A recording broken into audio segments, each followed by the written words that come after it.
Boa tarde, boa noite, pessoal. Tudo bom? Vou trocar de dispositivo na mão. Bom, me apresentando, eu sou Ricardo Gazana Schneider, sou engenheiro mecânico, tenho um mestrado em Direito de Produção, estou na trilha aí, na consultoria, etc. Já tem quase, vou fazer a conta, 96, fazem 28 anos. Na consultoria, especialmente, faz 24 anos consultoria na área de engenharia de qualidade, engenharia de produção. E aí, nessa trajetória, tem alguns assuntos que a Adriana comentou, são assuntos mais triviais, corriqueiros, que a gente tem acesso ao dia a dia. E tem alguns assuntos que ficam para trás. E eu, no meu primeiro estágio, quando eu ainda se chamava Massey Ferguson, agora a nossa ACO do Brasil, aí, meu primeiro estágio lá em 94, eu fui estagiar na área de qualidade da Massey Ferguson, da ACO. E lá meu coordenador, o gerente de qualidade, é um cara muito bacana, no início meus primeiros dias lá, ele me deu um material para ler e falou para mim: lê esse material e guarda contigo, que mais para frente a gente vai conversar sobre isso. E o assunto era custos da não qualidade. Eu ainda era estudante na época, e eu não tinha entendimento e maturidade para entender. Eu li aquele material e eu confesso que deu sono. A escrita não era uma escrita instigante, né? E eu recém, os primeiros dias lá, mal tinha caminhado na fábrica. Aí quando eu comecei a ler sobre não qualidade, não me interessou e eu engavetei. E ele tinha razão, porque a gente ia falar mais para frente, mas não foi em 94, foi em 2024. Foi ali que aí o assunto voltou. Na verdade, voltou em 2024 que a gente está conversando aqui, mas eu já trabalho com isso há bem mais tempo. E conversando com a Adriana, falei: Adriana, valia a pena a gente trazer esse assunto à tona, né? Porque é um assunto que hoje a gente está tão preocupado com o resultado nas empresas. E normalmente quando a gente fala em aumentar resultado, a gente procura aumentar faturamento. E é uma maneira de aumentar resultado quando está tudo controlado, né? Agora, tem empresas que eu conheço que aumentaram o faturamento e seus custos aumentaram também e o resultado final piorou. Há uns anos atrás, um cliente meu me chamou, me perguntou. E foi onde eu entrei bem na área de custo não qualidade, que ali que eu percebia que era o momento. Ele chegou para mim e falou, frente aqui da região, ele assim: eu estou quase quebrando o meu recorde de faturamento, eu nunca faturei tanto na minha empresa como agora. E se eu não fizer alguma coisa, pela minha previsão, em no máximo 4 meses eu vou estar dando prejuízo. E ele estava olhando o faturamento crescer e a curva de custo dele crescer mais rápido. E foi um trabalho bem bacana. E ali que eu comecei, agora é a hora de nós falar sobre custo de não qualidade. Vamos lá. O modelo contábil, aquele que a gente mensalmente olha o resultado da empresa, o DRE da empresa, ele é baseado num modelo padrão, que fala sobre custos diretos e indiretos, custos fixos, custos variáveis. E não é toda empresa que consegue olhar direito aqui. Tem muito gestor de empresa que não olha o DRE. Ele tem a equipe dele gerencia aquilo, ele tem um gerente financeiro, ele tem um controle, ele tem alguém, e ele está olhando só o resultado. E acreditem, é muito mais do que a gente pensa. Não é muitas empresas, algumas, é várias empresas. O dono da empresa, ele criou a empresa, concebeu ela, fez ela crescer, né? E ele montou a equipe dele, ele confia na equipe. Só que nós que estamos ali ajudando, né, nós temos que achar nosso espaço. E aí entra esse modelo, né? Esse modelo, do modelo contábil, né, de não qualidade, de custo, desculpa, não é fácil de ser entendido. Tanto que quando me chamam para fazer um diagnóstico a uma empresa, e às vezes eu digo: era bom nós dar uma olhada lá no teu DRE, para entender onde é que nós estamos, onde é que a gente tem oportunidade de ganho. Tem muita empresa, as pessoas ali não conseguem me explicar o DRE. Parar e olhar o rateio da despesa. Carro tiro certo do primeiro trabalho para olhar o resultado. Olha os rateios, porque eles ficam esquecidos. Mas não é só ali. Não é só ali. Nós temos que entender uma outra coisa. Se nós pegar o modelo bem ponta de padeiro, lucro é receita menos despesa. Não é isso?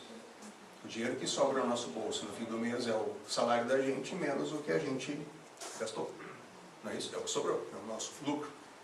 E aquilo a gente bota numa aplicação, compra alguma coisa, sei lá, é o nosso resultado. A conta rapidamente numa empresa é a mesma. O resultado da empresa é receita menos despesa. Receita a gente aumenta impulsionando venda, aumentando o faturamento e despesa. Agora, tu vê que eu virei uma página, parei de jogar o modelo contábil, né? Então, falando agora operacionalmente. Onde é que a gente pode economizar na empresa?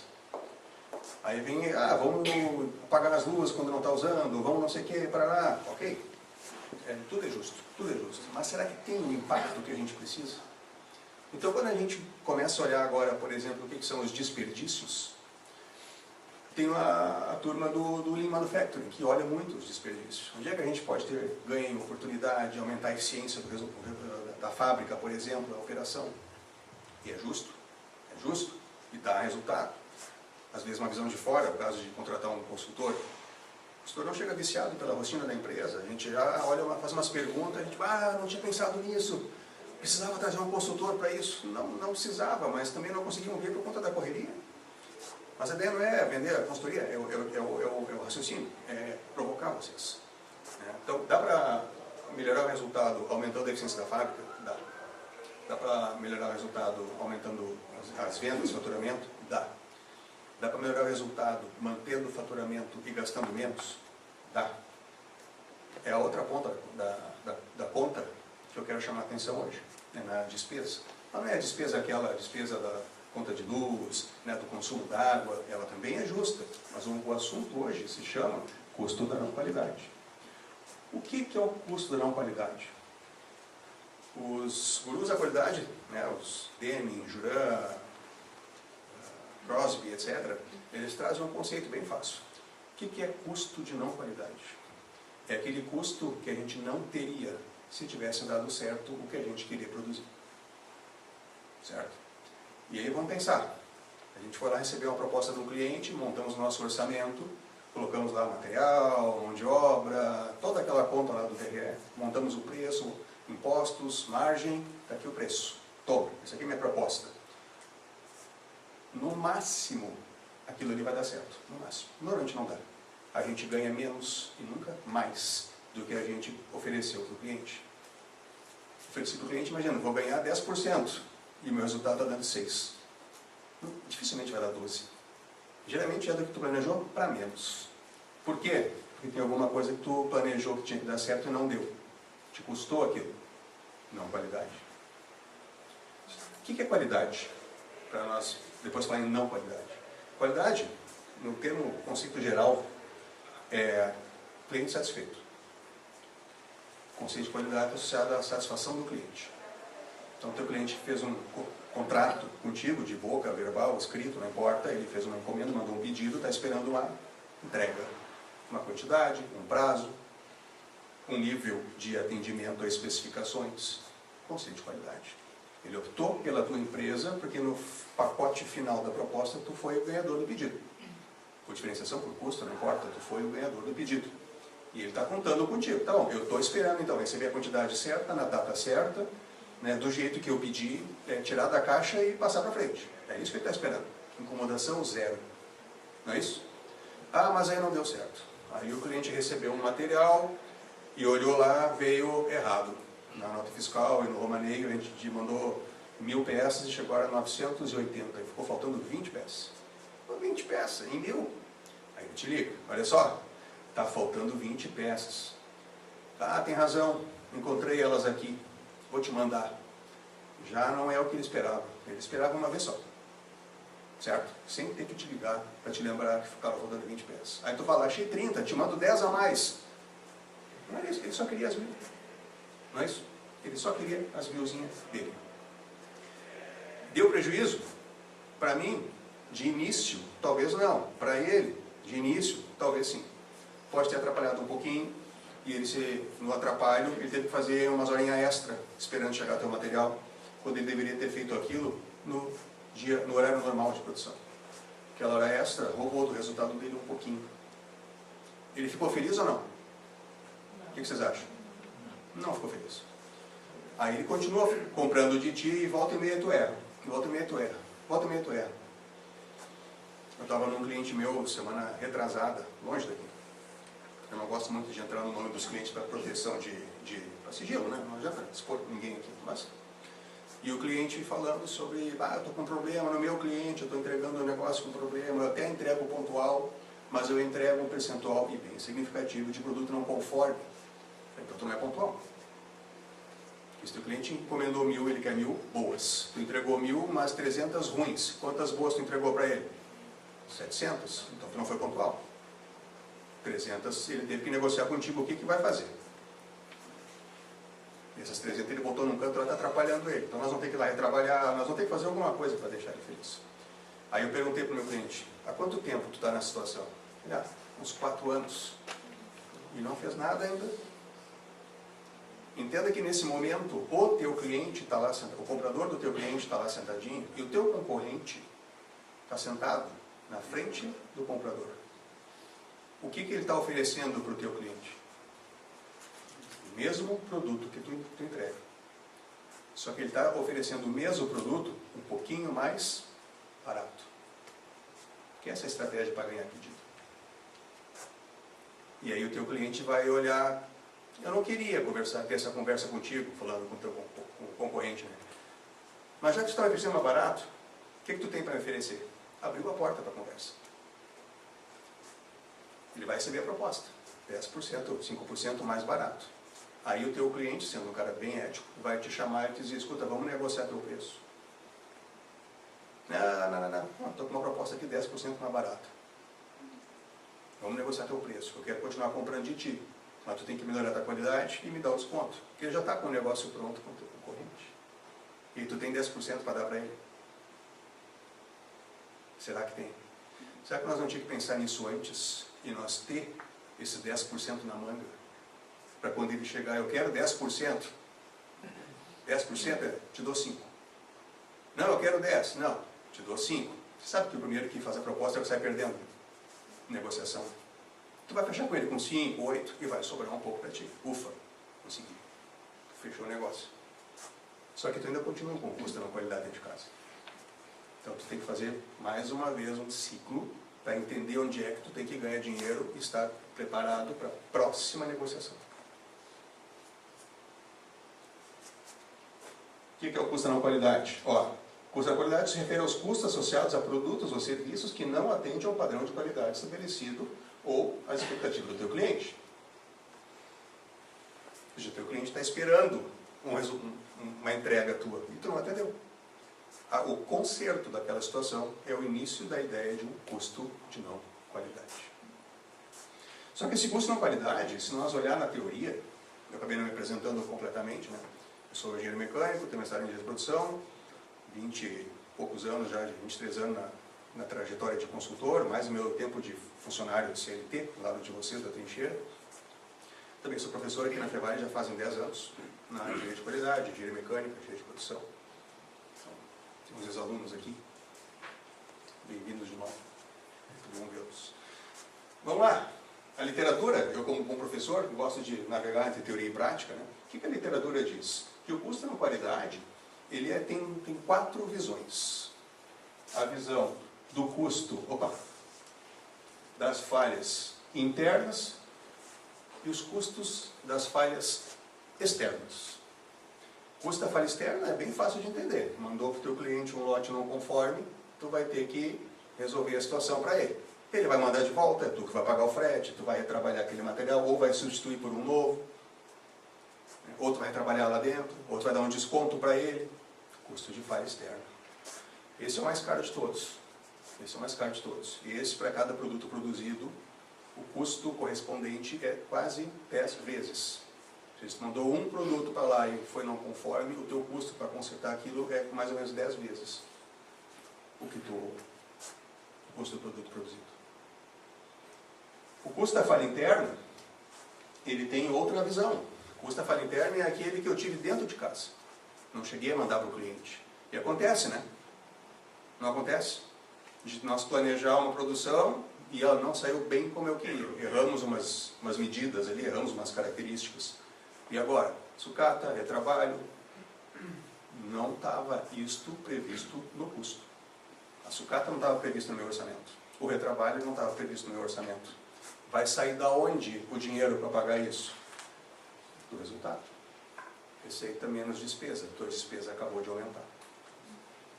Agora, não existe a empresa que só tem falha externa e não tem a empresa que só tem a falha interna. O que tem é a empresa que tem todas essas falhas juntas. Porque a empresa sem falha é difícil. É difícil. Geralmente nós temos alguns dissabores conjuntos. Semana passada eu estava fazendo uma apresentação igual essa aqui na ACI, aqui em Novo Hamburgo, na Ação Comercial Industrial. Eu participo do Comitê da Indústria ali, da ACI, e nós estávamos examinando isso aqui. E aí uma integrante da mesa perguntou: como é que tu faz o teu diagnóstico? E eu falei para ela: normalmente eu nem preciso fazer o diagnóstico, porque eu já sei onde é que está o problema das empresas. É só olhar quanto é que ela está gastando de retrabalho, sucata, custo de garantia. É só olhar os custos internos, os indicadores. Ali nós já temos trabalho para caramba. Aí ela, mas todas as empresas, normalmente o que muda é o letreiro e o CNPJ. O resto, a gente está imerso no mesmo meio.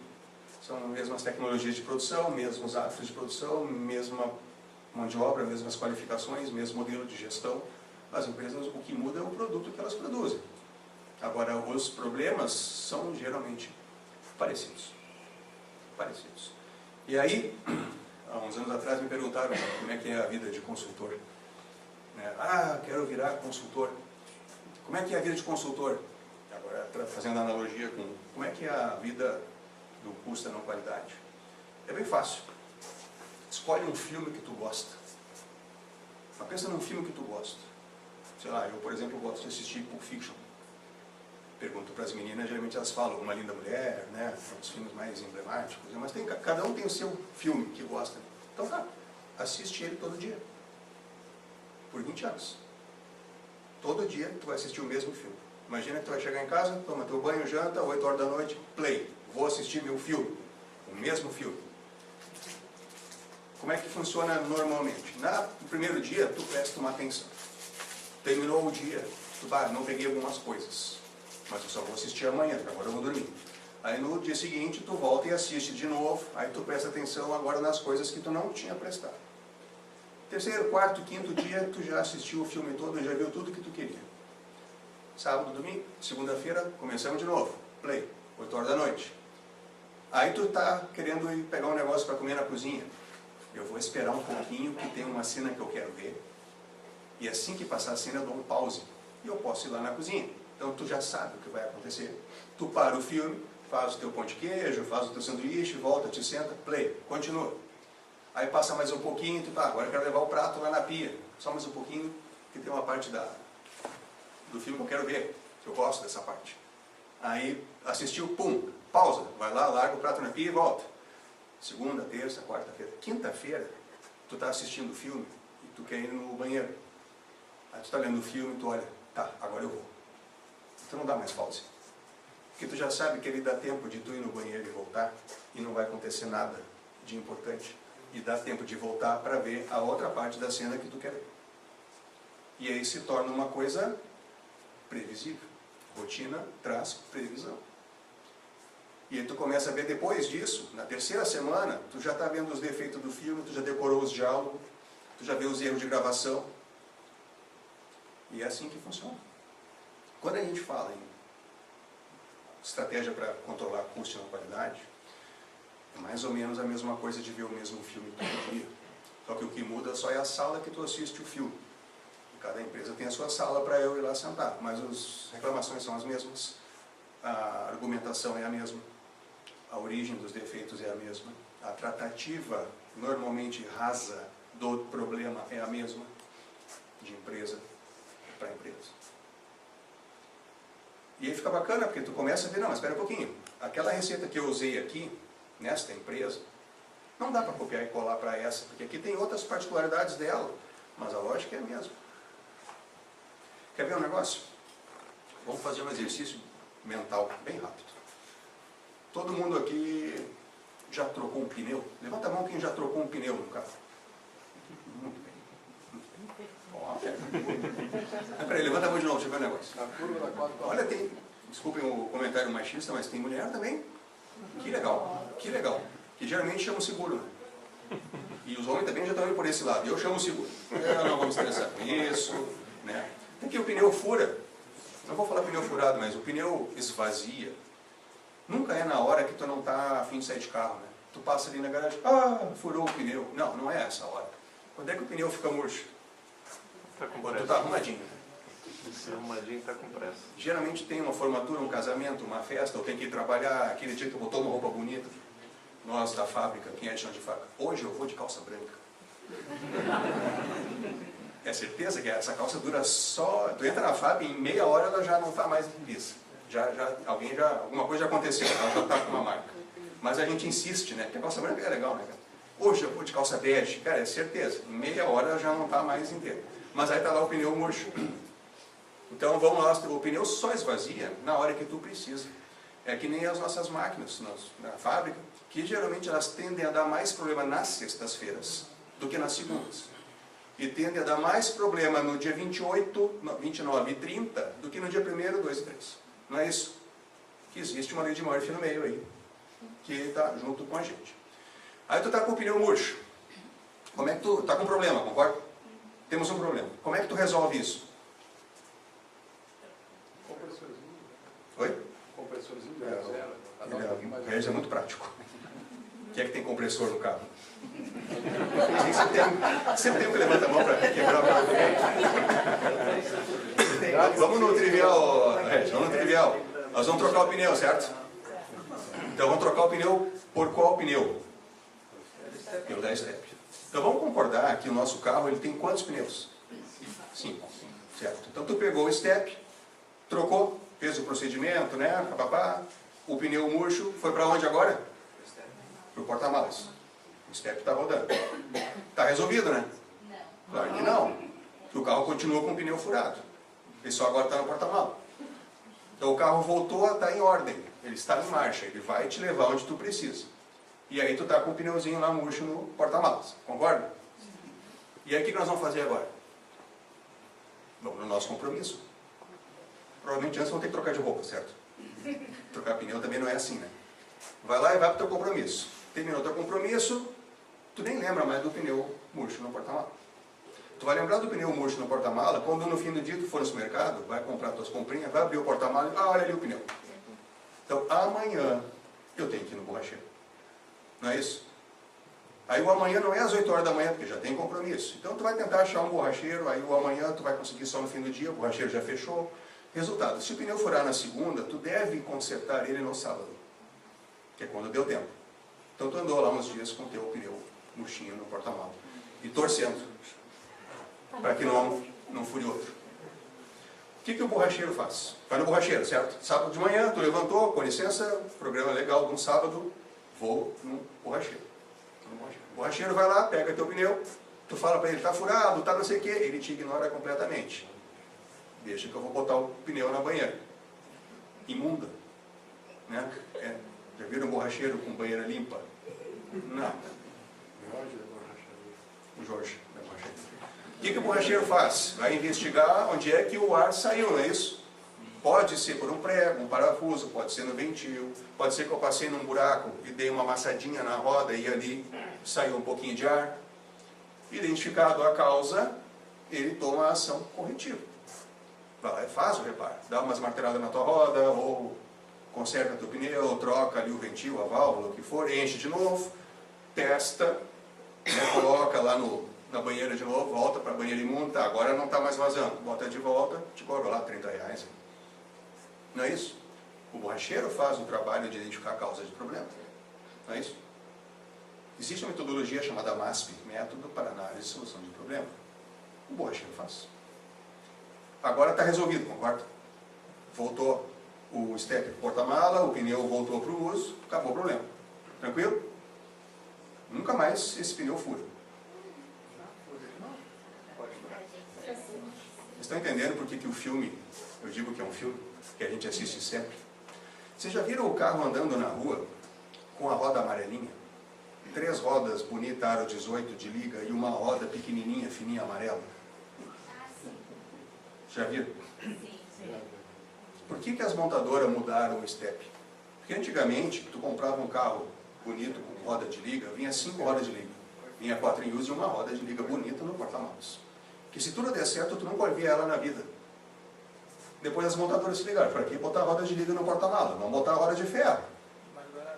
Para eles, né? Porque para nós o preço do carro continuou o mesmo, não repassou no preço. É verdade. Então botaram uma roda de ferro lá. E aí tu bota aquela roda de ferro e tu anda uma semana com a roda de ferro. E o pneu furado no porta-mala. Aí o que eles fizeram? Vamos botar uma roda bem ruim. Aí botaram uma roda fininha, pequenininha, pintaram de amarelo horroroso. Para tu andar com aquele carro e tu te incomodar. Com limite de velocidade. Com limite de velocidade. 80 km no máximo tem 80 km por hora. E tu forçosamente tem que ir no borracheiro destrocar o negócio para voltar a ter o step. Quem é que é da área de fábrica aqui, ou de manutenção? Qual é o ditado que a gente tem, né? Quem tem um, não tem nenhum. Não adianta. Você tem um step, botou em uso, acabou teu step, não tem mais. Tomara que não fure outro pneu. Estão entendendo por que o processo de ação corretiva, ele é um calcanhar de Aquiles? Agora tu olha na fábrica. Estou falando fábrica, tá? Pode ser no comércio, mas vamos pensar numa operação produtiva, é bem fácil de enxergar. Estamos trabalhando, estamos com um problema, está gerando custo na qualidade. Sucata interno, ou até se meus controles não pegar, rejeição de cliente. Vamos tomar uma ação corretiva. Normalmente o pessoal coloca uma inspeção. Em vez de resolver o problema, eles colocam alguém controlando. Agora temos uma inspeção 100%. Que bom. Inspeção 100%, deixa eu voltar uns slides. Olha aqui. Está vendo esse custo fixo? Quando tu coloca uma inspeção 100%, a inspeção 100% contribuiu para a agregação de valor do teu produto. O teu cliente está pagando mais caro para tu botar a inspeção 100%? Não, ele vai pagar a mesma coisa. Então quem é que vai pagar a inspeção 100%? A nossa empresa. Então nós aumentamos um custo. Certo? Aumentamos um custo. Por quê? Porque nós estamos tentando lidar com isso aqui. Custo da falha interna. Estou tentando não deixar ela ficar mais cara sendo falha externa. Eu vou conter dentro de casa. Então, produz, inspeciona. Boa, passa para frente. Produz, inspeciona. Boa, passa para frente. Produz, inspeciona. Ruim, devolve. Não é isso? Tá bom. A pessoa que está inspecionando não é a que produziu. Geralmente é uma outra pessoa, que é o inspetor de qualidade, inspeção 100%. Aquela peça que ele devolveu voltou para a fábrica, ocupou novamente o recurso. Então aquela máquina agora, aquela pessoa, estão fazendo a segunda vez a mesma peça. Não é isso? Está entendendo o que é custo de não qualidade? Por isso que eu falei, a gente faz um orçamento e nunca dá aquele resultado. Porque tem um monte de coisa roubando o teu resultado interno. O ideal era fazer o setup da máquina, liberou, produziu, vai embora. Produz o lote inteiro, deu tudo certo. Isso é o que a gente queria. Aí não tem nenhum custo de inspeção. O custo de inspeção está aqui, ó. O terceiro e o quarto tipo de custo na qualidade. Olha lá o custo de avaliação. Então são 4 famílias. Custo de falha interna, custo de falha externa, custo de avaliação e custo de prevenção. Então quer dizer que eu estou fazendo errado, eu estou botando inspeção 100% e estou piorando a coisa. Exato. Por quê? Porque tu tinha que tratar a causa do problema. Voltando à cena da garagem. Por que o pneu estava murcho? Um prego, um parafuso, um buraco que eu passei e amassei a roda. Não é isso? Tá bom. Como é que eu vou fazer para um prego, meu pneu não ficar mais murcho por causa de um prego? Vou pensar tecnicamente. Este prego, desse tamanho, ele pode, ou ele vai ou não vai furar o pneu? Depende do pneu. O pneu em boas condições, que tem uma camada de borracha boa, esse prego gruda nele, mas não atravessa. Aí tu anda, ele faz um tec, tec, tec, tec, tec, tem um troço no pneu. Tu vai lá ver, tem um preguinho, mas não furou. Não furou. Agora, à medida que tu vai usando o teu carro e o pneu vai desgastando, a borracha agora está menor que o tamanho do prego. O mesmo prego fura. Então nós temos que começar a olhar a vida útil do pneu de forma preventiva. Não é isso? Estou falando novidade ou é uma coisa que nós já devia fazer por rotina? Sem se preocupar com o prego. Nós temos que olhar a vida útil do pneu, porque é a nossa segurança. Parafuso faz a mesma coisa. Eu consegui furar um pneu novo. com um parafuso com arruela. Está se qualificando o negócio. Impressão. Não era um prego qualquer, era um parafuso com arruela que estava no chão e eu passei e atravessou. Não tinha o que fazer. Pneu traseiro. É o dianteiro. Dianteiro? Mas ele murchou devagar. Geralmente é o traseiro. É. Conforme a teoria do Mas vai saber. borracheiro. É. E não era um parafuso, era um parabolt, né? Um mega no parafuso. Condição atípica. Mas o normal é alguma coisinha encravada ali. O pneu também murcha porque o ventil está vazando. Como é que a gente faz para não deixar mais o pneu murchar porque o ventil vaza? É só calibrar toda semana.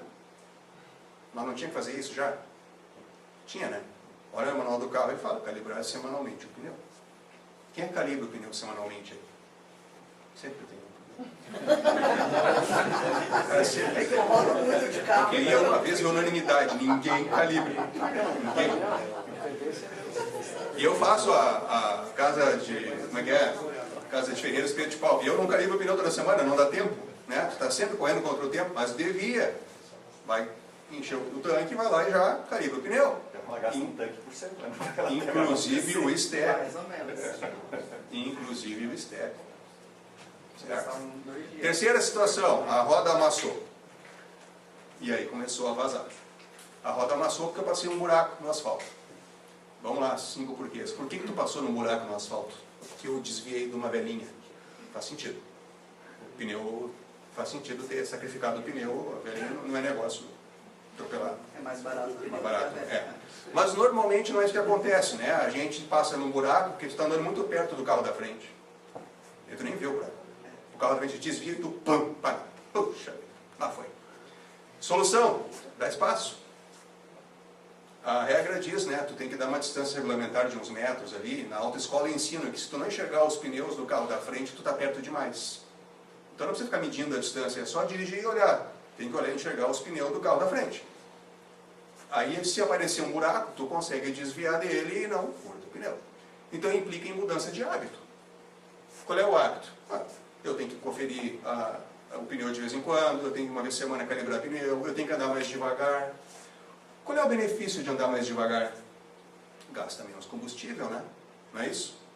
Então, fura menos pneu, gasta menos freio, gasta menos combustível. Olha uma economia que nós não estávamos nem pensando. E ela vem. Tu fica mais calmo. Safa das multas. Oi? Eventualmente as multas. As multas. As multas. Então, resultado da história. A ideia é provocar uma mudança de hábito. Ou uma mudança de rotina de trabalho dentro do teu processo produtivo. A gente está produzindo de uma maneira que não deveria e estamos gerando custos. Quais custos? Custo de avaliação, custo de prevenção, custo de falha interna, custo de falha externa. Desses 4 custos, vamos pensar junto. Eu quero o custo de falha interna? Não. Esse eu consigo trabalhar para não ter. Para zerar é muito difícil. Mas eu consigo diminuir as falhas internas até um ponto que não me incomodam. As falhas externas, essa eu tenho que trabalhar fortemente, porque aqui tem custo-benefício.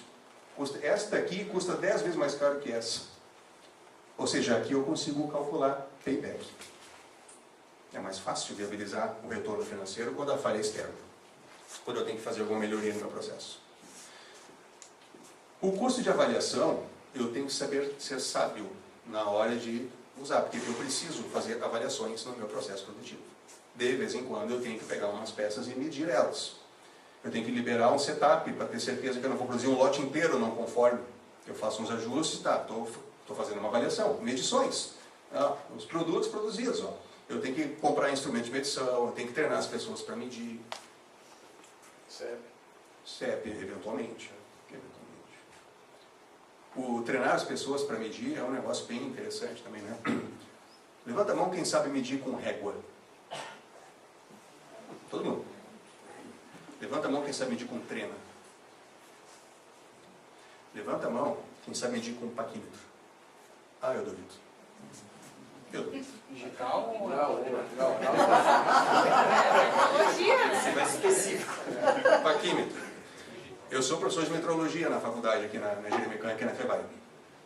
Todo semestre é a mesma coisa. Eu boto os paquímetros em cima da mesa, pego meus alunos. Esse semestre estou com 10 alunos. 9, um desistiu ontem. Paquímetro não é para mim. Já deu a mais abaixo. Paquímetro não é para mim. É difícil demais esse negócio. Tocar violino. Aí eu chego lá e tá bom, vocês sabem medir com paquímetro? Aí meus alunos da... Ah, claro, sabemos. Ah, tá bom, então tá aqui a peça média para mim. Ele pega o paquímetro, vai medir um diâmetro, aí vai lá e encontra. Ah, deu 3,2. Deu 30,2. Tá errado. Mas tu sabe a medida? Eu falei, não, mas o paquímetro é centesimal, tu só me deu a casa decimal. Está me devendo uma casa depois da vírgula. É 30,20 alguma coisa, e não 30,2. Ah, sim, claro. Aí vai lá e mede. 30,23. Está errado também. Mas como é que isso está errado? Porque é um paquímetro centesimal de 2 centésimos. Então é ponto 20, ponto 22, ponto 24, ponto 26. O 23 não sai desse paquímetro. Eu te dei um de 2 centésimos. E todo mundo sabe medir com paquímetro. Aí tu vai na fábrica, o cidadão tem um paquímetro embutido, né? Geralmente o bolso tem até o buraco. O paquímetro fica aqui com a haste pro lado, né? Ele anda com o paquímetro para cima e para baixo. Senta em cima do paquímetro.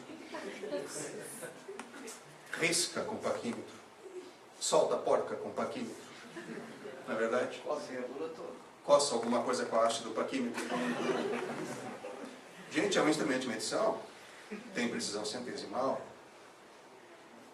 Aí tu começa a caminhar na fábrica e vê o paquímetro no bolso e já começa a desconfiar, né? Ele não sabe medir. Por quê? Porque se ele soubesse medir, ele não botava no bolso. Ele deixava quietinho em cima da mesa. Há uns anos atrás, eu e meu pai, a gente tinha uma empresa, eu e ele juntos, e a gente fazia manutenção de instrumentos de medição. Para tudo quanto é empresa que vocês imaginam aqui, inclusive para fabricantes de instrumentos de medição no Brasil. Não conseguiam consertar, mandavam para a gente. Eu recebi um paquímetro uma vez, que olhando ele de frente estava lindo, ele de lado ele era um S. E aí a explicação do cidadão, né? É novinho o paquímetro, sabe que está com os cantos vivos ainda, novinho. Eu esqueci ele na prensa. Ele falou, e acionei a prensa. E a prensa, pum, paquímetro, deu para consertar, deu. Eu fui numa outra prensa e trouxe de volta o paquímetro, não foi fácil, não foi fácil.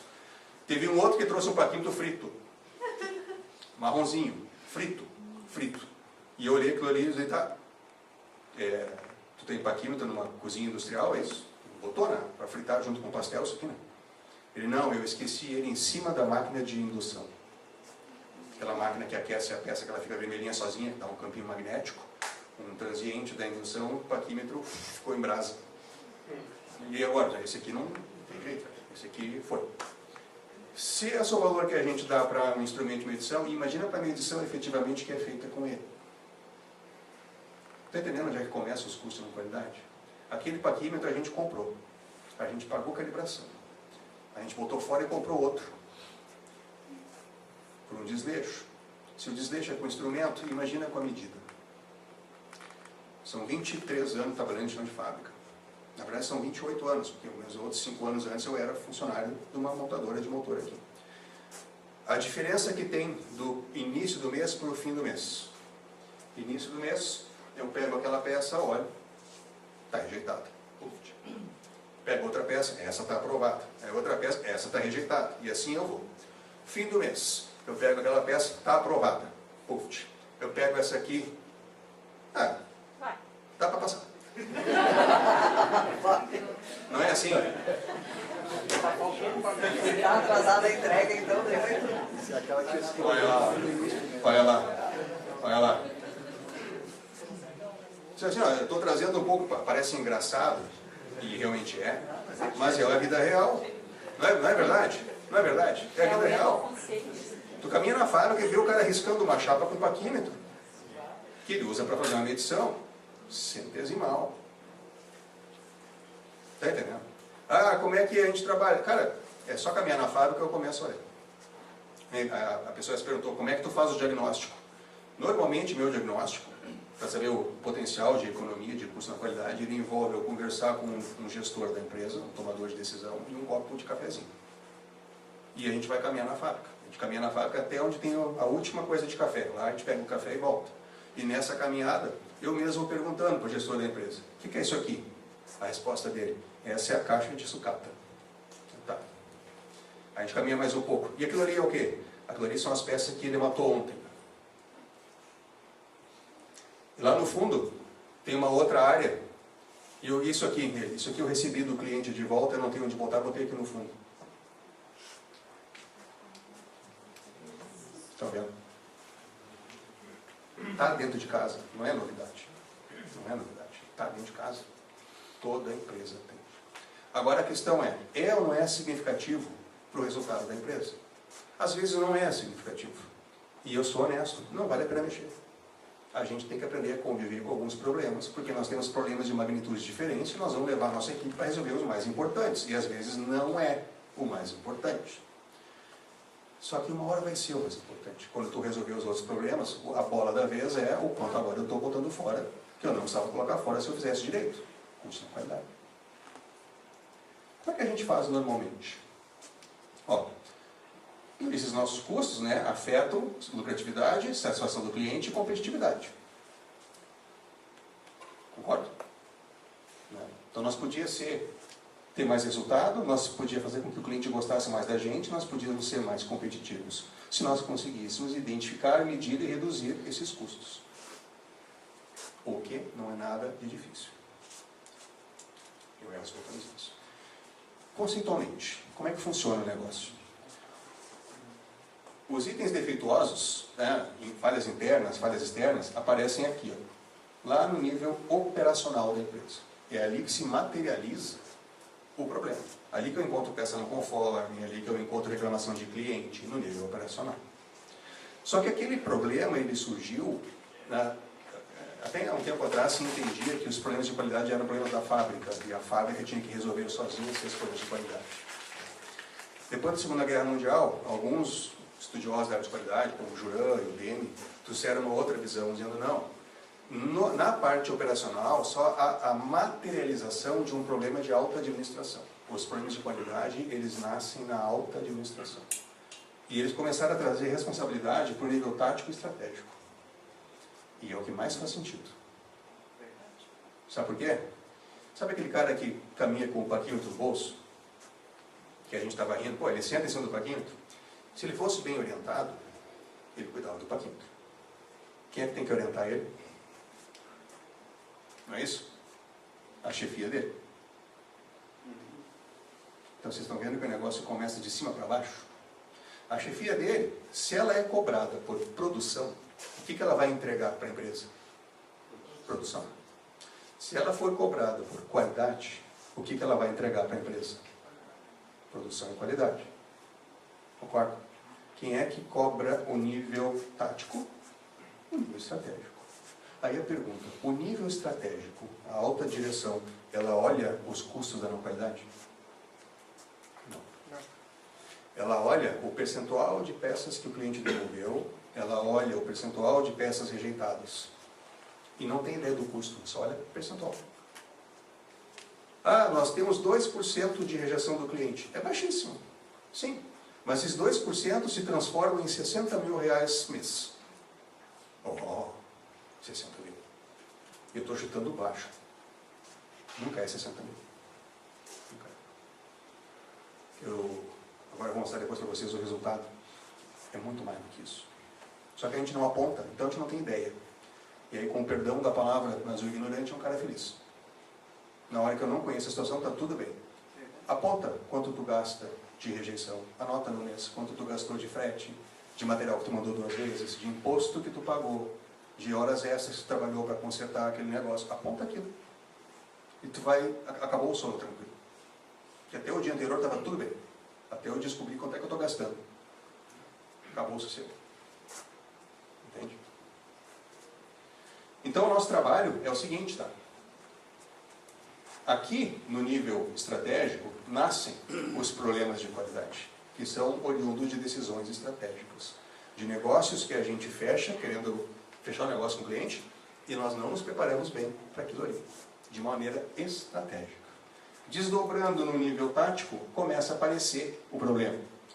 E a gente monitora ele no nível operacional, ali que eles virem. Por que a gente tem problema? Porque em algum momento no orçamento que eu dei, eu planejei algumas especificações que eu tenho que atender e não estou controlando uma ou outra variável. E eu estou perdendo o controle daquela medida e o cliente está rejeitando ou eu estou rejeitando interno. A tal da característica chave do meu processo. KCC, que a literatura traz. Rapidamente, os exemplos que eu sempre uso. Sabem fazer bolo? Bolo. Não é bolo aquele bolo de bagunça lá de sair da... Bolo. Aquele que a gente dá para as crianças comer quando quer fazer uma reunião, quer silêncio na casa. Toma, come um bolo. Aí tu tem 10 minutos para fazer a tua reunião, que elas estão distraídas comendo o bolo. Depois que acabou o bolo, começam a se pendurar. Acabou o teu sossego para a reunião de casa. O bolo tem que ficar bonitinho, crescidinho, né? O meu nunca cresce. O bolo, eu tenho 2 filhas e eu cozinho para elas. O meu bolo cresce e murcha. E é um bolo padrão, achatado sempre. Meu bolo sempre é achatado. No início, minhas filhas não gostavam do bolo abatumado. E eu comecei a botar bastante cobertura de chocolate em cima e disse que era brownie. Eu reclassifiquei o bolo. Adoraram. Mas efetivamente é uma vergonha para mim. O meu bolo cresce no forno e murcha dentro do forno. Não é que ele não cresça, ele cresce e murcha. Aí os especialistas em bolo, né, tem que botar fermento. Na caixinha do bolo Otker, diz que não precisa de fermento. Na do bolo Sol, na do bolo Orquídea, já tem fermento, não precisa. Se eu boto mais fermento, eu não estou gastando mais recurso no meu orçamento. Podia sair só o bolo, não, mas eu tive que botar fermento. Aí eu falava para minha mãe, que foi mexendo na paciência, imagina, o bolo da neta dela não cresce, né? Coitada da criança. Aí a minha mãe, bota fermento. Eu falei, não, isso é um recurso desnecessário. Tem que assistir um workshop que eu faço. Tu vai entender que não dá para botar fermento onde não precisa. Ele tem que crescer sozinho e ficar. O que faz o bolo crescer? Não. O ovo também. Vamos entender. Concordamos que botando fermento o bolo vai crescer? Tranquilo? Beleza. Tem 2 tipos de fermento, né? O químico e o biológico. No bolo de caixinha, ou no bolo de farinha, a gente bota o fermento químico. No pão, tu bota o biológico. Por que tem a diferença? E por que os 2 crescem? Simplesmente porque o resultado do bolo do fermento químico ou o resultado do fermento biológico é gás carbônico, que se mistura com a massa e faz ela inchar. E tu assa ele assim e fixa ele inchadinho e ele fica bonitinho. O gás carbônico não faz mal nenhum para nós. É CO2. Isso não faz mal nenhum. O que faz mal é o monóxido de carbono. CO. Esse sufoca a gente. O gás carbônico, a gente está respirando agora o gás carbônico. Não vai fazer muito mal. Então dá para comer um bolo com gás carbônico, que é o bolo que cresceu. Por que ele cresce? Porque no fermento químico é bicarbonato de sódio, que quando tu mistura com o líquido, leite, água, que tu botou no bolo, ele incha, né? Então tu prepara a massa toda, no finalzinho tu bota o fermento, bate, ele começa a inchar e tu assa ele daquele jeito. Dá um choque nele. Tu faz um tratamento térmico do bolo, não é isso? Dá um choque nele e pá, ele fica lá bonitinho. No pão, tu não bota fermento químico, tu bota fermento biológico, ou seja, tu bota bactérias. São bactérias que tu bota. Aí tu sova o pão um monte, né? Para misturar aquilo tudo direitinho, deixa ele quietinho, as bactérias estão comendo a farinhazinha e estão fazendo o quê? Pum. É isso, né? E aquilo cresce, a gente assa, mata as bactérias assadas, porque elas com 60, 80 graus elas já morreram, e tu come um pão bem maciozinho. O pum é o gás carbônico. De novo. Então, tecnicamente, a característica-chave do meu processo é o gás carbônico, não é isso? Que eu tenho que fixar na massa. É isso. Na hora que eu aprender a fixar o gás carbônico na massa, está tudo bem. O meu bolo, mesmo colocando bastante fermento, ele murcha. Olha só. Ô Regis, tem dinheiro eletrônico? Esse aqui é do... Conserta para mim. Por favor. Como é bom ter um dinheiro eletrônico. É esse tipo de coisa. Isso aí, é isso aí. Tu é engenheiro mecânico, sim? Arruma meu carro. É sempre a mesma coisa, engenheiro eletrônico, Conserta controle televisão remoto, também. televisão também. Obrigado, Regis. Vamos ver se espero que volte a funcionar. É bom que Porque volte, esse senão aqui, não né, pago. deu quase 3G. O custo da qualidade vai lá em cima. Olha aí. Esse é bom. Obrigado. Eu não solto mais o tambulso aqui. Esqueci onde eu estava. Você estava falando do bolo. Do bolo. Então, o resultado. O grande negócio é saber fazer o gás carbônico não sair. Essa é a característica-chave. Na hora que eu conseguir dominar isso aí, meu bolo cresce e fica crescido. Certo? Já me disseram que eu bato demais o bolo. Mas será? Pode ser, porque eu batendo tanto, eu faço o gás carbônico sair antes de assar. Aí não tem gás carbônico para sustentar o bolo, então talvez eu tenha que bater menos. A gente pensa, pô, quanto mais bater, mais macio fica. Tem um limite. Tem um limite.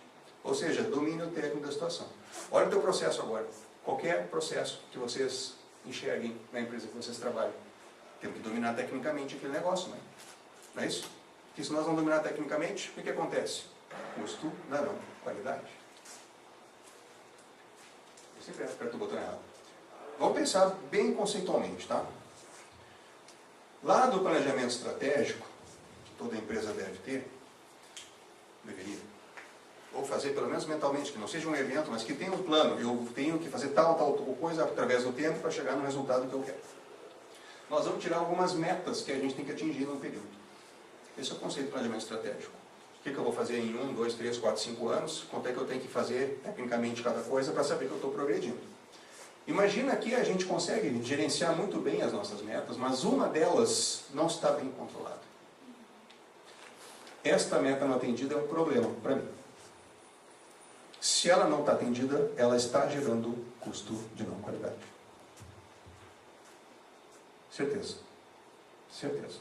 De alguma maneira eu estou tendo um custo além do que eu imaginei para lidar com aquela meta que aquele indicador está fora da meta. Então nós temos um problema para resolver, vamos pegar uma metodologia para resolver o problema. O tal do MASP, que pode ser via PDCA, modelo mundial, ou DMAIC, modelo americano.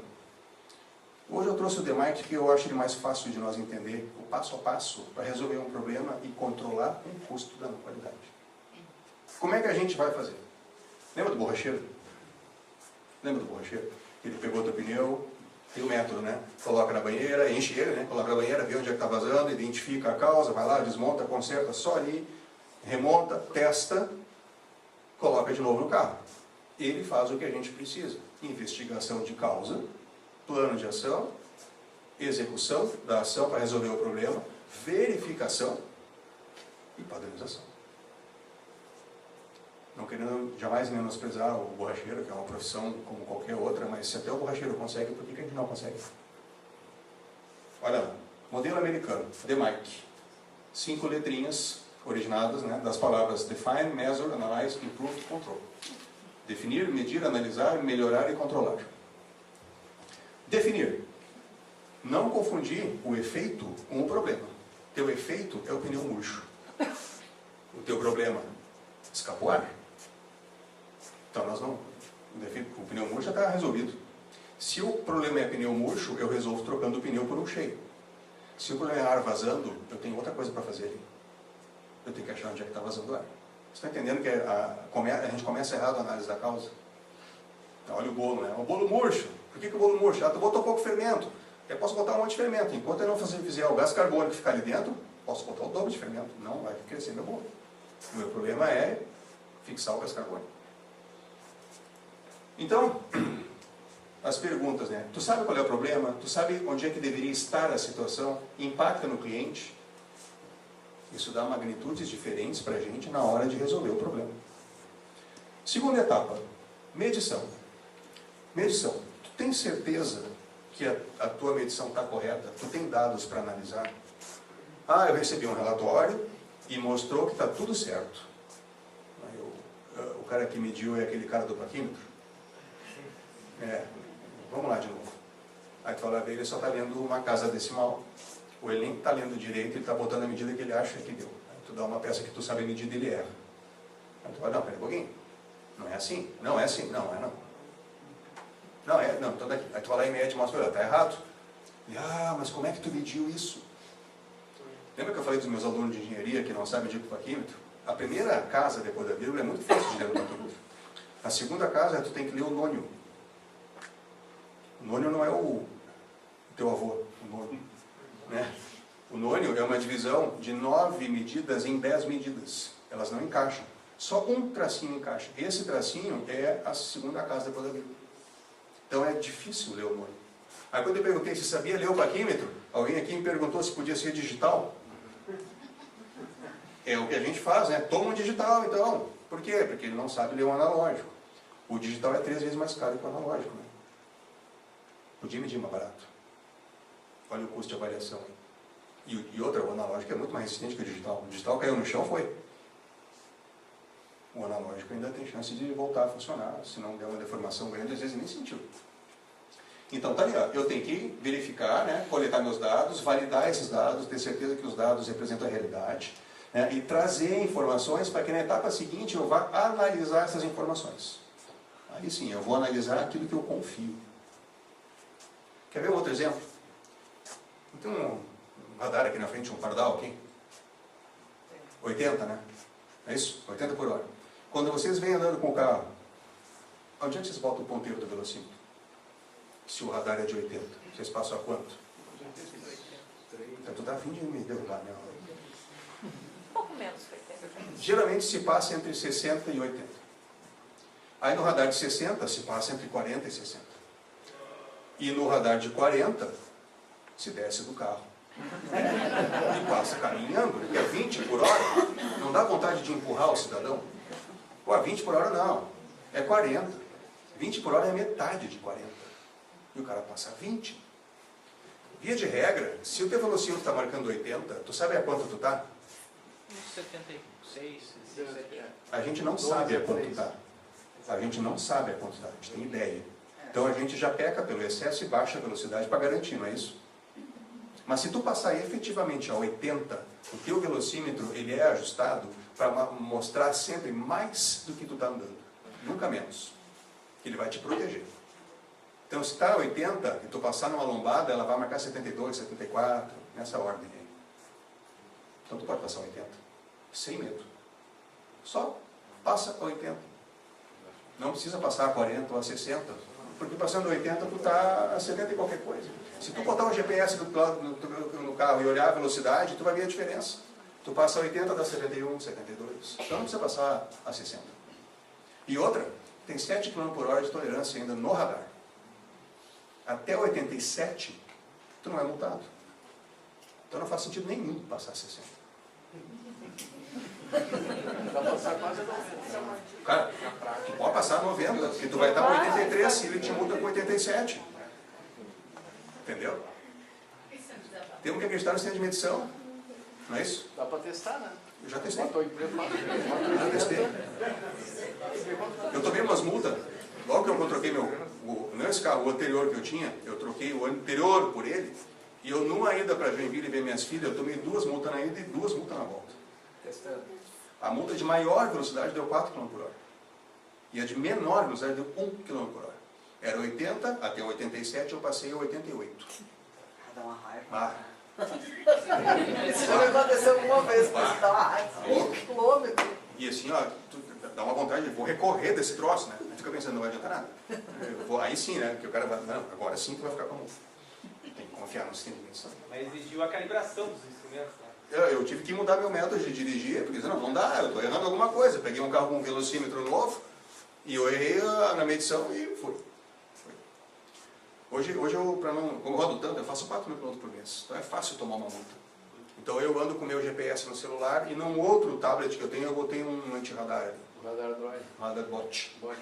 E ele faz um fiasco a 500 metros antes. Um fiasco. Cara, apita, faz um fiasco. E aí dá tempo de tu eu não tomo mais multa hoje. É porque eu não corro. Eu cansei de tomar multa por 4 km por hora. Se eu tomasse por 20, 30, que eu passei a 130 e era 100, mas era 100 e eu passei a 108.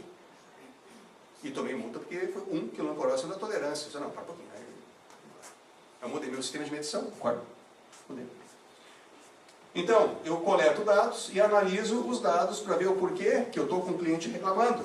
O cliente me devolveu um lote. Eu vou lá olhar, estou com umas medidas fora. Ele tem razão. Por que está fora? Ah, porque foi falha do operador. Não, não foi. O teu sistema é frágil. Aquela medida ficou fora porque tu tem 6 grandezas para analisar. Máquina, método, mão de obra, matéria-prima, ambiente e medição. O operador faz parte da mão de obra e da medição. Ele pode ter medido errado porque não estava iluminado o suficiente. E tu resolve isso com uma lâmpada. Você entende que resolve a reclamação do cliente? Uma lâmpada. Então vamos botar lâmpada em todas as operações, né? Eu não sei se todas elas precisam. Vou botar lâmpada só onde precisa. Para que gastar dinheiro com lâmpada? Nós temos que fazer o que tem que ser feito. Eu já resolvi o problema de cliente que estava escuro. Teve um cliente meu funcionário de um cliente meu, me aprovou um monte de coisa que para mim estava nitidamente rejeitado. E não está aprovado. E eu peguei a peça padrão, era uma inspeção visual, daí eu peguei, olha a peça, a boa e a ruim, confere. E ele olhou, para mim é tudo igual. Aí eu levei ele, vamos no médico. Sério? Eu levei ele no oftalmo. Ele tinha quase 2 graus. E ele não percebeu. Sim, não tinha como, né? Não tinha como. Então, de novo, não adianta iluminar. Ele não enxerga. Essa é a vida real. Não é só um instrumento de medição. O cara tem um instrumento de medição, está garantido. Não está. Não está. Quer ver um outro negócio? Imagina que a gente está produzindo isso aqui, tá? E eu estou preocupado com o diâmetro. Vamos chutar uma medida aqui, 32,75. 74, para pegar um pouquinho de 2 centésimos. 32,74. Aí ele vai lá e mede, 32,74. Beleza, anota. São 100% registrada. Pega a próxima peça, mede, 32,74. Anota, mede. Pega a terceira peça, 32,74. Anota. E assim ele vai. Ele fez 100 peças a 32,74 a medida. E eu pedi para ele, anota todas. No terceiro dia, tu acha que ele está anotando? Não. Não. Por que ele não está anotando? Porque estava dando tudo Porque certo. ele já sabe o resultado. Então ele começou fazendo as aspinhas, aquelas. E eu, como não dei mais bola para isso, no 5º dia ele cansou de fazer as aspinhas. Quando ele lembrou, era 4 horas da tarde. Ele, agora dane-se, ninguém olhou mesmo, ninguém reclama nada, eu parei de medir. Aí tu chega na fábrica, Tá dando errado. o cliente está reclamando, que está com 32,80 e poucos, era 74 no máximo. Tu chega lá, olha os controles, tudo em branco. Aí pergunta para ele lá, tu não tinha que medir? Tinha. Tu parou de medir? Ele, sim, parei. Não deu tempo. Por que tu parou? Porque não precisa. Ele tem razão. Mas tu não podia parar de medir sozinho, né? Não, mas eu não parei. Quem é que disse para tu parar de medir? Eles.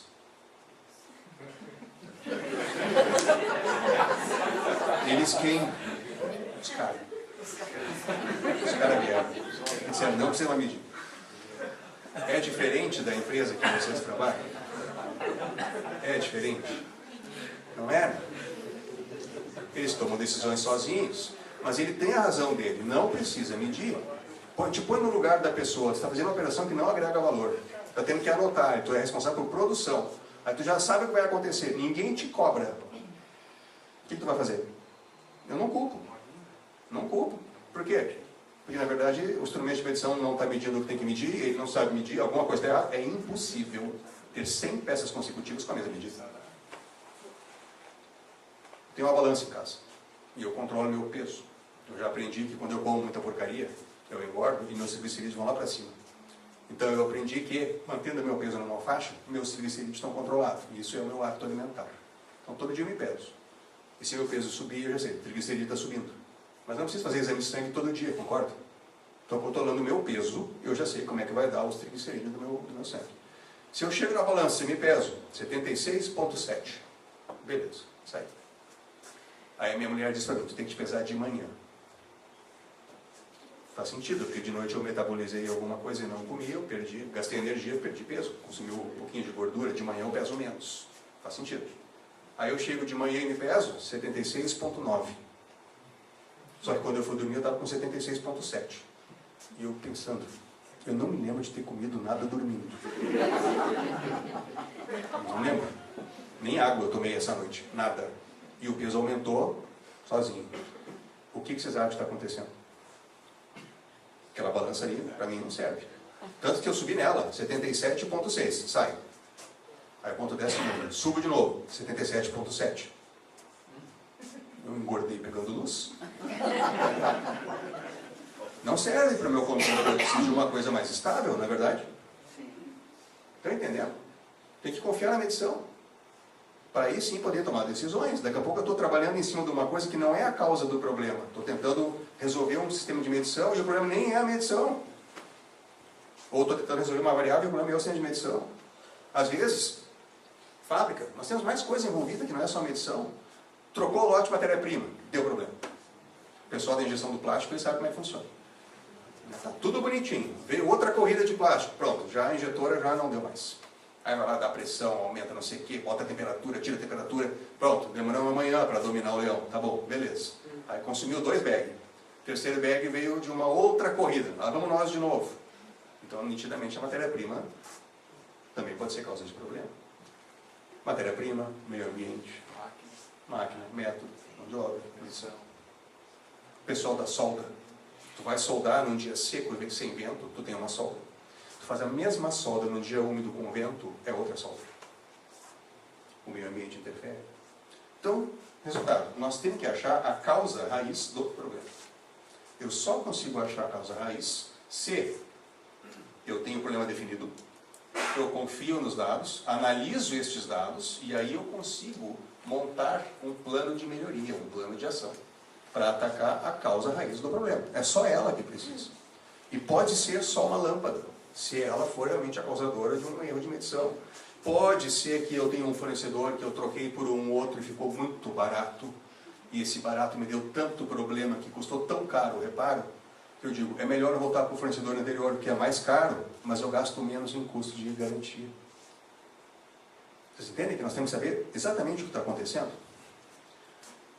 Implemento as soluções, verifico se deu certo e, finalmente, estabeleço o controle. Tá, agora eu já sei. Agora tem que ser desta maneira. Vou criar um padrão, uma sessão de trabalho, aí eu vou treinar alguém. E não simplesmente vou dar um treinamento sem ter um processo preparado para receber aquele treinamento. Dar treinamento para uma pessoa, presta atenção, tu fez errado. Isso dura 2 semanas. Na terceira semana já virou mês, entrou contra-cheque, ele já deprimiu, quando ele volta, esqueceu o treinamento, começou a fazer o mesmo problema de novo. Ou se empolgou com o contra-cheque, comprou um negócio bacana, pô, esqueceu. Treinamento não é solução se não for treinamento em cima de um padrão novo. Só dar treinamento não adianta. Treinamento por treinamento nós não levávamos multa dirigindo. Eu já sei que a 80 por hora, a 100 por hora eu sou multado se o radar é 80. Eu não preciso de treinamento toda vez que eu pego a estrada. Né? Então, o treinamento não é solução. A solução são coisas pragmáticas, em cima de causa raiz. E estabelecimento de um padrão novo. Agora sim. Agora sim. Agora eu consigo trabalhar resolvendo problemas. Resolvendo esses problemas, aqueles custos de qualidade vão se modificar. Talvez um custo de prevenção aumente, mas ele aumenta muito pouco no impacto do negócio, porque o custo de avaliação e o custo de falha interna e externa reduz muito. Então eu jogo com os fatores que eu tenho. E aí sim eu tenho custo de não qualidade controlados. E custo não controlado, o meu resultado agora fica mais previsível, porque eu já sei, vendi mais, aumentei o resultado, vendi menos, diminui o resultado. A outra parte da conta eu estou controlando meus custos na qualidade. Eu não estou dizendo que a gente vai zerar o custo na qualidade, isso não dá para fazer. Mas botar ele controlado e colocar ele numa faixa que, tá, isso aqui agora ficou adequado para mim, isso a gente faz. Isso a gente faz.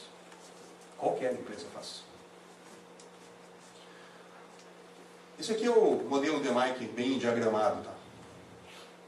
Para a solução de um problema. Validar o problema, validar os dados, coletar dados, analisar, montar um plano de ação, desdobrar com a equipe, implementar, padronizar as tuas ações, problema resolvido. Eu vejo vocês tirando foto, tudo. A gente vai mandar esse material, eu vou fazer um PDF isso aí e a Adriana vai passar para vocês. Eu só WhatsApp depois. Tranquilo. Se vocês não quiserem receber da Adriana, se tu escrever DMike no Google, vem umas 850 páginas desse modelo aqui.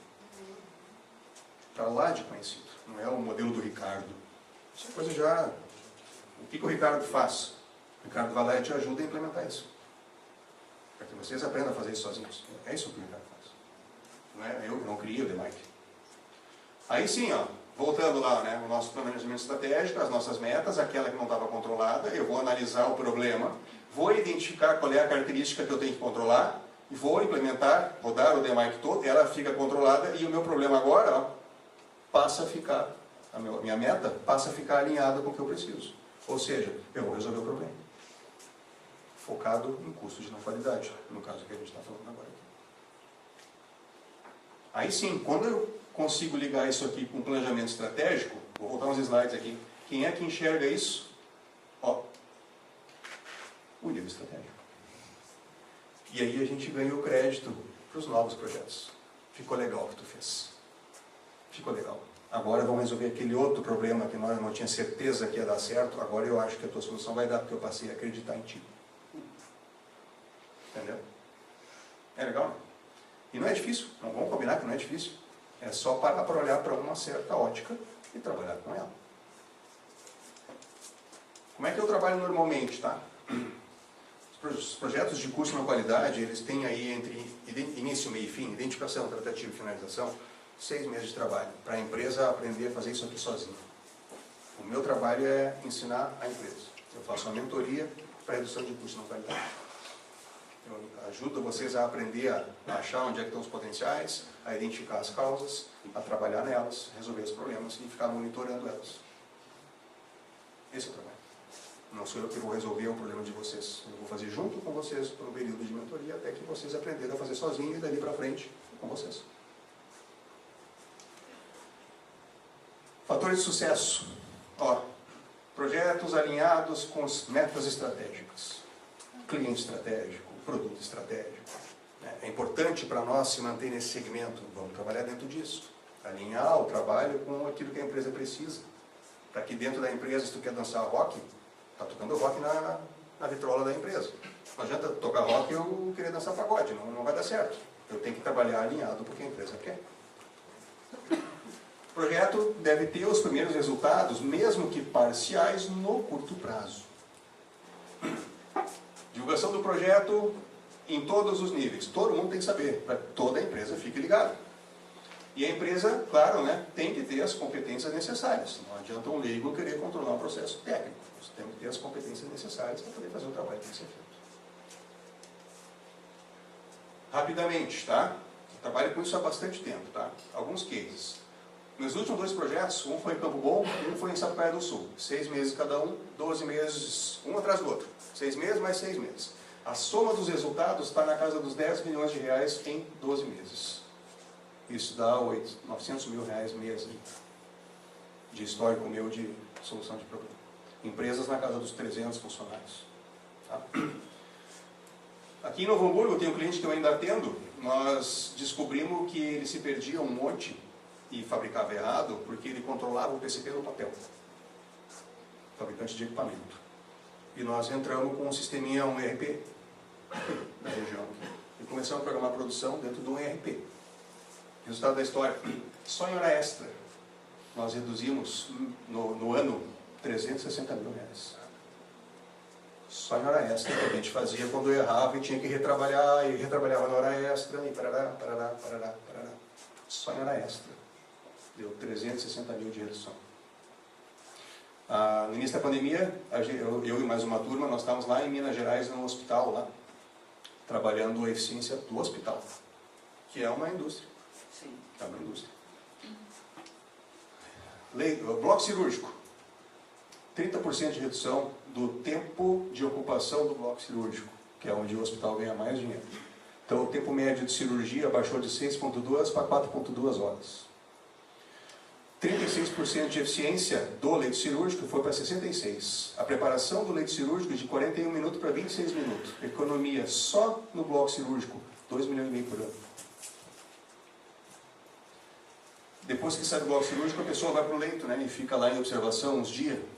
Lá no leito, 11% de redução do tempo de ocupação do leito, eficiência do leito de 78% para 86%, setup do leito baixou 50 minutos, economia mais 1.300.000 por ano. Então aqui já deu 2 milhões, deu 3 milhões e 800, só esses 2 projetos. A gente implementou 6 projetos.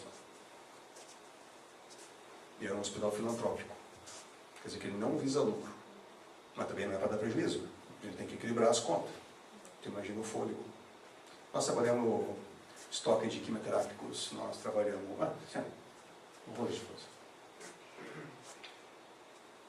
Então aqui no meu LinkedIn está lá umas estatísticas lá, né?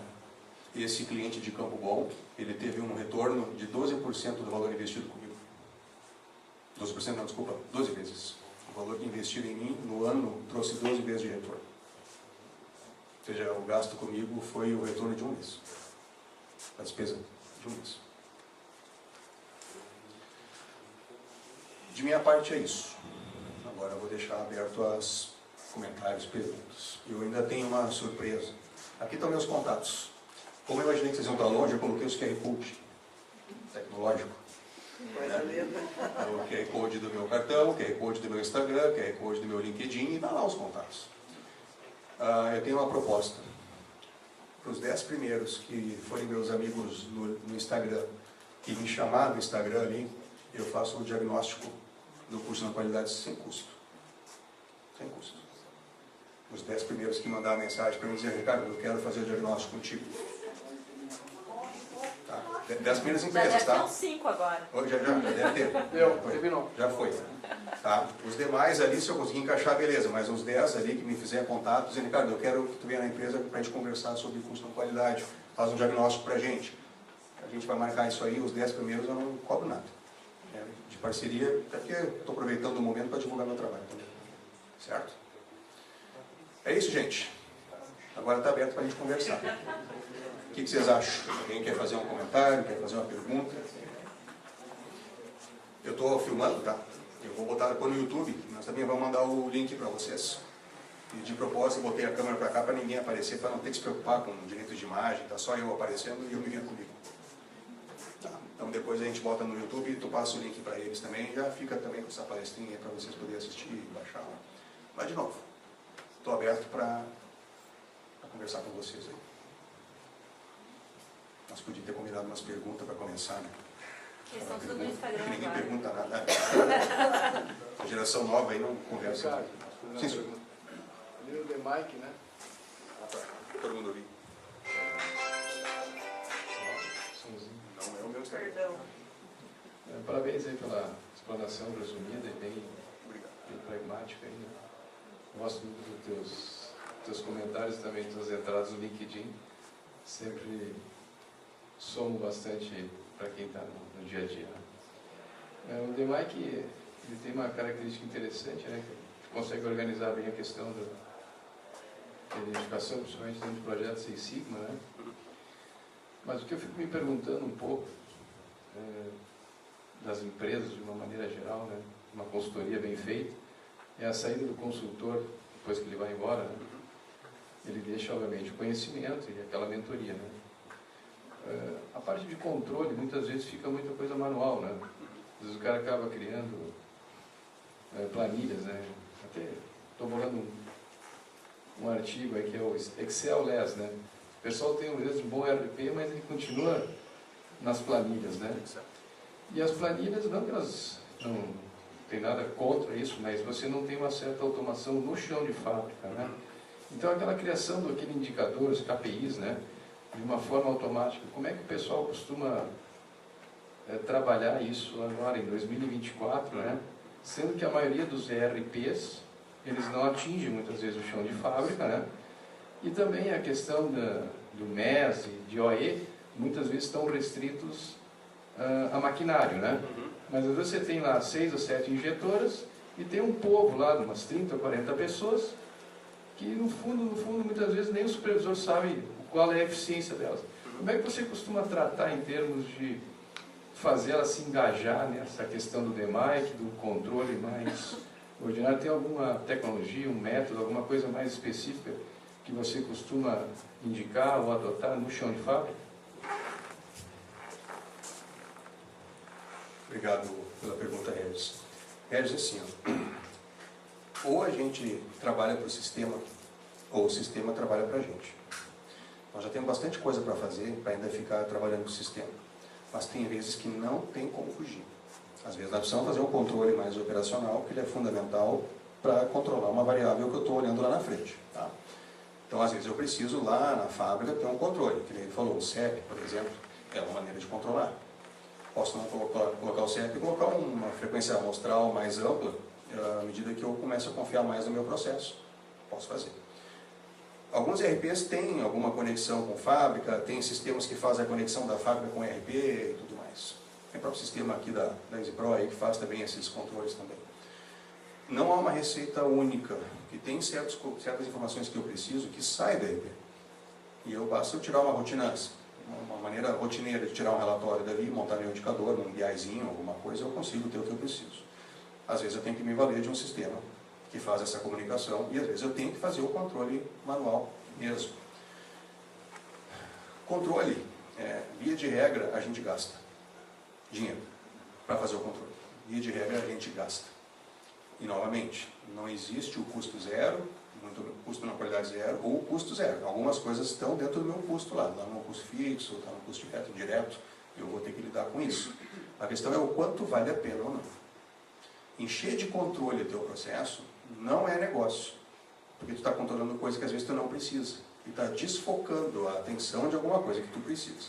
E eu sou do partido que menos é mais. Menos controles e mais precisos é melhor do que um monte de controle que me dá um trabalho enorme e às vezes eu não faço uso dele. Então, Ricardo, a minha empresa é pequena, eu não tenho condições de investir num sistema, eu tenho que me virar com o que eu tenho. Nós temos que saber quais são as variáveis que eu tenho que controlar. Não é todas as variáveis, são algumas. Algumas. Essas variáveis, talvez eu tenha que fazer um controle manual. Se valer a pena perante o problema que ela me cria, se ela não for controlada, está feita a conta. Daqui a pouco, não, mas espera um pouquinho, o problema é grande e eu consigo usar um sistema que faz esse controle automatizadamente para mim. Conversa com o Silvio lá que ele vai te dar uma solução. Não tem como fazer. Né? Tem um custo? Tem. Mas se botar na conta e isso ainda me ajudar a reduzir um custo muito maior, eu estou fazendo uma boa escolha. Certo? Então não tem uma solução única. Tem clientes meus que ficaram com uma planilhazinha ali e o cidadão lá na máquina, volta e meia, vai lá, faz um controle, anota e guarda lá. Tem um cliente meu na região da Serra, aí, um processo de pintura, e ele tinha que controlar a temperatura da cabine de secagem. E ele não controlava. E o cliente dele reclamar de descascamento de tinta. E longe dele, na Bahia, longe. Item de aparência, aí vou pintar uma nova peça e te mando. Claro que a nova pintura não ficou no tom das outras. Aí num item de aparência tinha tudo pintadinho, tinha um vermelho um pouquinho mais clarinho no meio. Da mesma tinta, mas outra corrida. Por quê? Porque descascou. Então, espera um pouquinho. Os parâmetros que regulam isso aí são tempo de secagem e temperatura de secagem. Vamos controlar esse negócio. E aí nós descobrimos que a temperatura de secagem era para dar na casa dos 60 graus e ficava a 45 graus. E nós controlando, descobrimos que só ficava a 60 graus no dia que eu ia. Eu ia um dia por semana lá. Os outros 4 dias era 45 graus. Mas nós descobrimos isso porque nós começamos a anotar e no dia estava 160 graus. E não baixava a reclamação do cliente. No controle, né? E eu disse, não faz sentido. Eu chego lá para lá e está 60 graus. Aí pedi para um cidadão camuflado, durante a semana, dá uma passadinha e olha uma calor de temperatura para ver se está 60 graus mesmo. Estava lá, 45 e anotado 60. Esse controle não adiantou nada, tu concorda? Não adiantou nada. Aí fomos entender por que estava a 45. E o pessoal falou, porque a gente tem que pintar a peça do lado da cabine de secagem e com o material de pintura, né, é quente pra caramba quando fica a 60 graus e a gente desmaia. Então a gente baixa para 45 para poder pintar. Olha, nós nem imaginávamos, no final nós estávamos só achando, eles não botam a 60 graus, vão dar as chicotadas, né? Vão entrar lá chutando a porta, por que não fica? Porque a gente desmaia, é quente demais. E nós vamos ver, o exaustor estava ligado errado, e em vez de exaurir o ar, ele botava o ar para baixo, pegava o ar da rua e botava para dentro. E como é que resolve isso o pessoal da elétrica? É um motor trifásico, tu tira 2 fiozinhos e inverte eles, só 2, e ele passa a funcionar para o outro lado. Conseguimos manter os 60 graus. E paramos de controlar. Não está mais controlado, porque agora dava para manter os 60 graus. Entende? Então os controles também podem ser temporários. Tá? Pode ser temporários também. Não pode ser definitivos, precisa ser definitivos. Mas entende a amplitude do negócio? Então às vezes a gente precisa usar uns controles mais manuais. Esse tem o papel deles. Obrigado. O que mais, gente? Comunicativo da turma. Sabe o que eu acho quando a turma não faz pergunta nenhuma? Eu sou muito bom, professor. Não deixo dúvida. Eu explico e fica completamente claro. Também podem achar que eu sou meio biruta e não querem fazer pergunta para não pegar de implicância a pessoa e depois a gente conversa ali fora. Acho que não, acho que eu sou um professor bom mesmo. Modéstia à parte. O que mais, pessoal? Eu tenho uma pergunta. Você falou antes da questão... Quem está falando ali? Fala no microfone para o pessoal ouvir. Eu trabalho na engenharia de máquinas, né? Máquinas para plástico. reciclagem mais especificamente. E hoje eu desenvolvo o time de melhorias de processo, de projeto, e acaba pegando um pouco de processo. O que acontece hoje, uma das dificuldades, a gente tem a briga engenharia, fábrica e comercial. O comercial promete um prazo, entra atrasado na engenharia já e depois atrasa mais ainda na fábrica. Aí tem uma coisa bem legal que é cláusulas de contrato com multa. Como que faço? Eu tenho que entregar o equipamento semana que vem e para garantir qualidade, por exemplo, eu preciso 2 semanas. Uma semana a mais, por exemplo. Como que tu lida com isso? Vamos lá. Obrigado. Bem-vindo à vida real. Só no CNPJ. É tudo igual. O comercial, a função dele é vender, certo? E a nossa é produzir. E no meio do caminho tem o desenvolvimento ainda, a engenharia que tem que fazer o trabalho dela. Aí o comercial vende num prazo que o cliente pediu, a engenharia tem o tempo dela e quem tem que resolver depois é a fábrica, que sempre entra atrasada. Muito bem. Não é diferente de lugar nenhum, é sempre assim. E aí a gente tem a cláusula de atraso, geralmente é 1% ao dia de atraso a multa. É significativo, porque é um custo na qualidade, concorda? É um custo na qualidade. Entregou atrasado uma semana, tem 7% ali para tu pagar. Ou dar um desconto, será para tu acertar a conta com o teu cliente. Por que que é um problema? Porque o teu cliente, quando fechou o contrato contigo e combinamos uma data de entrega, ele já está trabalhando para vender. E está esperando aquela máquina chegar para ele produzir e entregar para o outro da fila que também tem cláusula contratual. E chega assim até que vai lá na prateleira, na loja lá do produto final. Lá.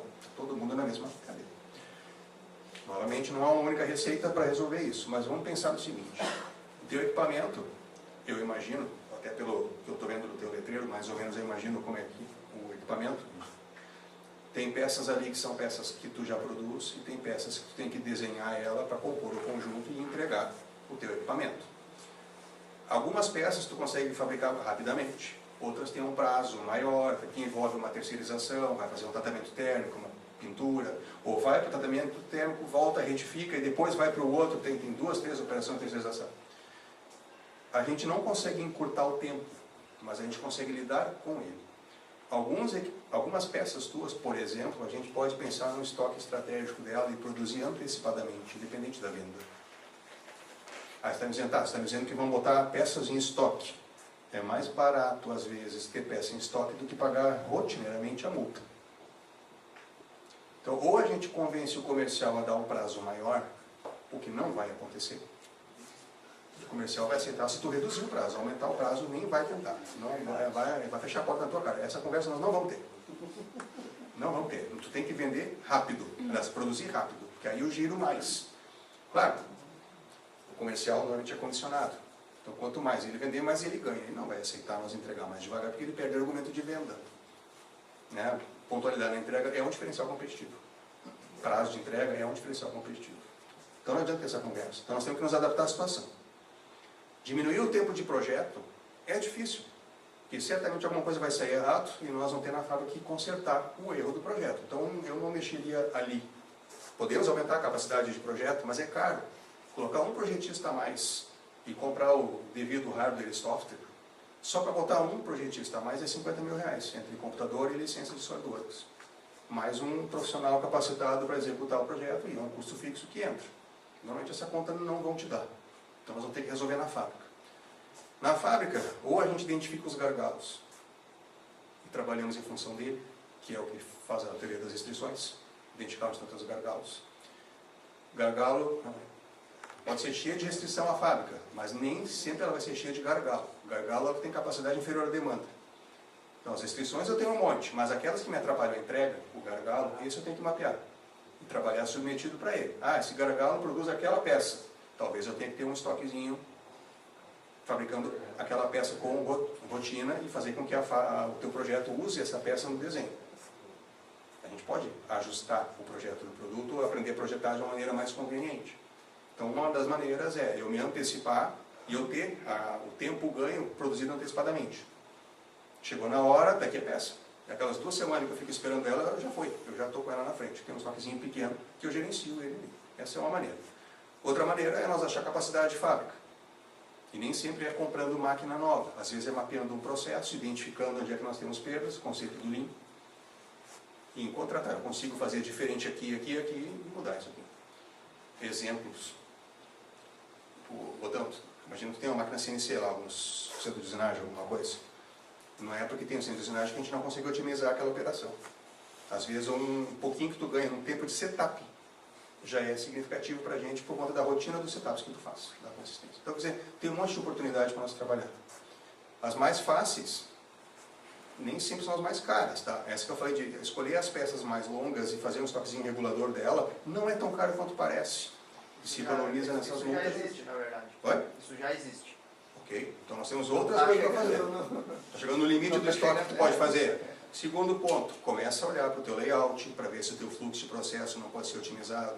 Começa a olhar para o tempo de setup das tuas máquinas, que a gente se concentra no tempo de operação. Sim, é fato, tem que olhar. Mas a gente esquece o tempo de setup. E às vezes o tempo de setup, a máquina está parada. Quanto mais rápido ela produzir, mais rápido ela vai gerar a tua solução. Então olha onde nós não estamos acostumados. Layout, a gente não está acostumado a olhar para o layout, porque tu está olhando aquilo e é sempre aquele layout. Será que não tem uma maneira melhor? Às vezes, ajeitando um layout, tu consegue ganhar um tempo. Desenvolvendo um fornecedor alternativo, para ter dois de escolha, um está lotado, outro manda para o outro. Olha os tempos de setup. Olha aquilo que é o retrabalho, que às vezes nem aparece para ti, porque tu não está preocupado com isso. Mas tu fez a peça, tirou, mediu, está ruim. Volta, novo setup. Faz, dá mais um passe. Já foi tempo. Então, são as pequenas parcelas que somadas dão um ganho grande. Então não tem uma solução única, e sim uma composição de pequenas oportunidades. Aí tu tem que um dia acordar inspirado, esquecer da tua rotina, dar uma caminhada na fábrica com a visão do que nunca pisou ali, e começa a olhar, por que a gente faz assim? Não dá para fazer diferente? E aí tu vai encontrar caminhos ali, bem fáceis. Chama para esse momento alguém que não está acostumado com a rotina. Chama alguém, por exemplo, o próprio vendedor. Vem cá, me ajuda. Tu que não está acostumado com a fábrica, caminha aqui comigo. Tu que conhece os nossos clientes, vê como é que é essa tecnologia deles, não tem nada que a gente possa fazer aqui. Daqui a pouco ele vem e fala um negócio que de início não faz sentido para ti. Daqui a 2 dias tu acorda, olha para... Pá, mas tu sabe que dá para fazer um negócio parecido com o que ele falou. O que a gente precisa é inspiração. Procura um benchmarking. Procura uma empresa próxima que tu possa visitar, que não precisa ser concorrente, mas que tenham problemas parecidos. Só essa troca de informação já traz um resultado bem significativo. Tá? Beleza? O que mais, gente?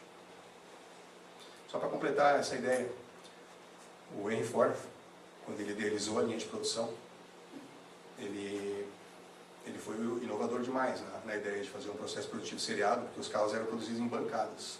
E a inspiração dele veio num frigorífico.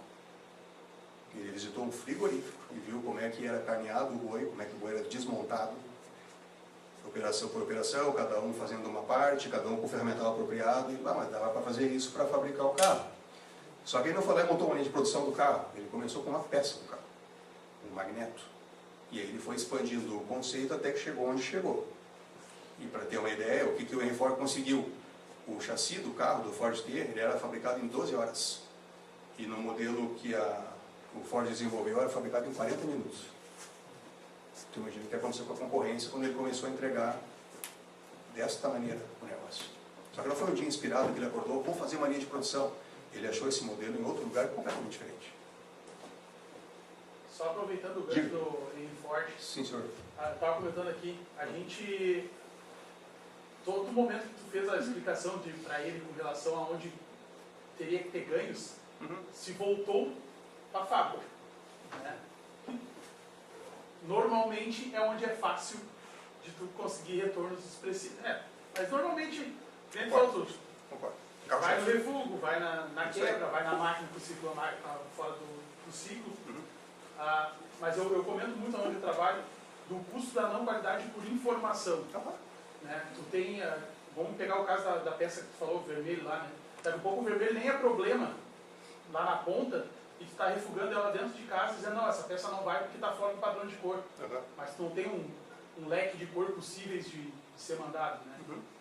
E eu trabalho com produção e para mim é muito ruim, porque sempre tu pensa assim, o pepino está sempre na produção. Né? E muitas vezes, o vendedor não pode vender. Né? Não pode entregar mais devagar. Só que tem um lead time que ele vai ser o mínimo, vai chegar se tu rodar esse PDCA o tempo integral, ele vai chegar no dia que vai ser o mínimo. E o que o cara de venda vai querer? Mais. Vai querer mais. E aí o mais é ampliação de fábrica, é outro momento. que vai se pagar quando tu tiver mercado para justificar isso. Exatamente. Isso é um caminho de construção. Aí tu vai olhar, normalmente a fábrica ela já trabalha, ela não trabalha 24 horas, e pá, vou ter que fazer hora extra, fábrica de novo. Tem que achar capacidade para suprir a demanda. É isso aí. Mas no mercado, pouco se fala em perdas de qualidade por essas questões. Às vezes a gente atrapalha um monte só no fluxo da informação. Sim. E quando chega para ti, tu já está atrasado, porque tinha que ter fluído melhor a informação prévia e não chegou. Não chegou. Então temos um monte de coisas para se pensar para te dar mais capacidade, né? Ganhar fluidez no teu processo produtivo. Valeu. O que mais, pessoal? Ricardo,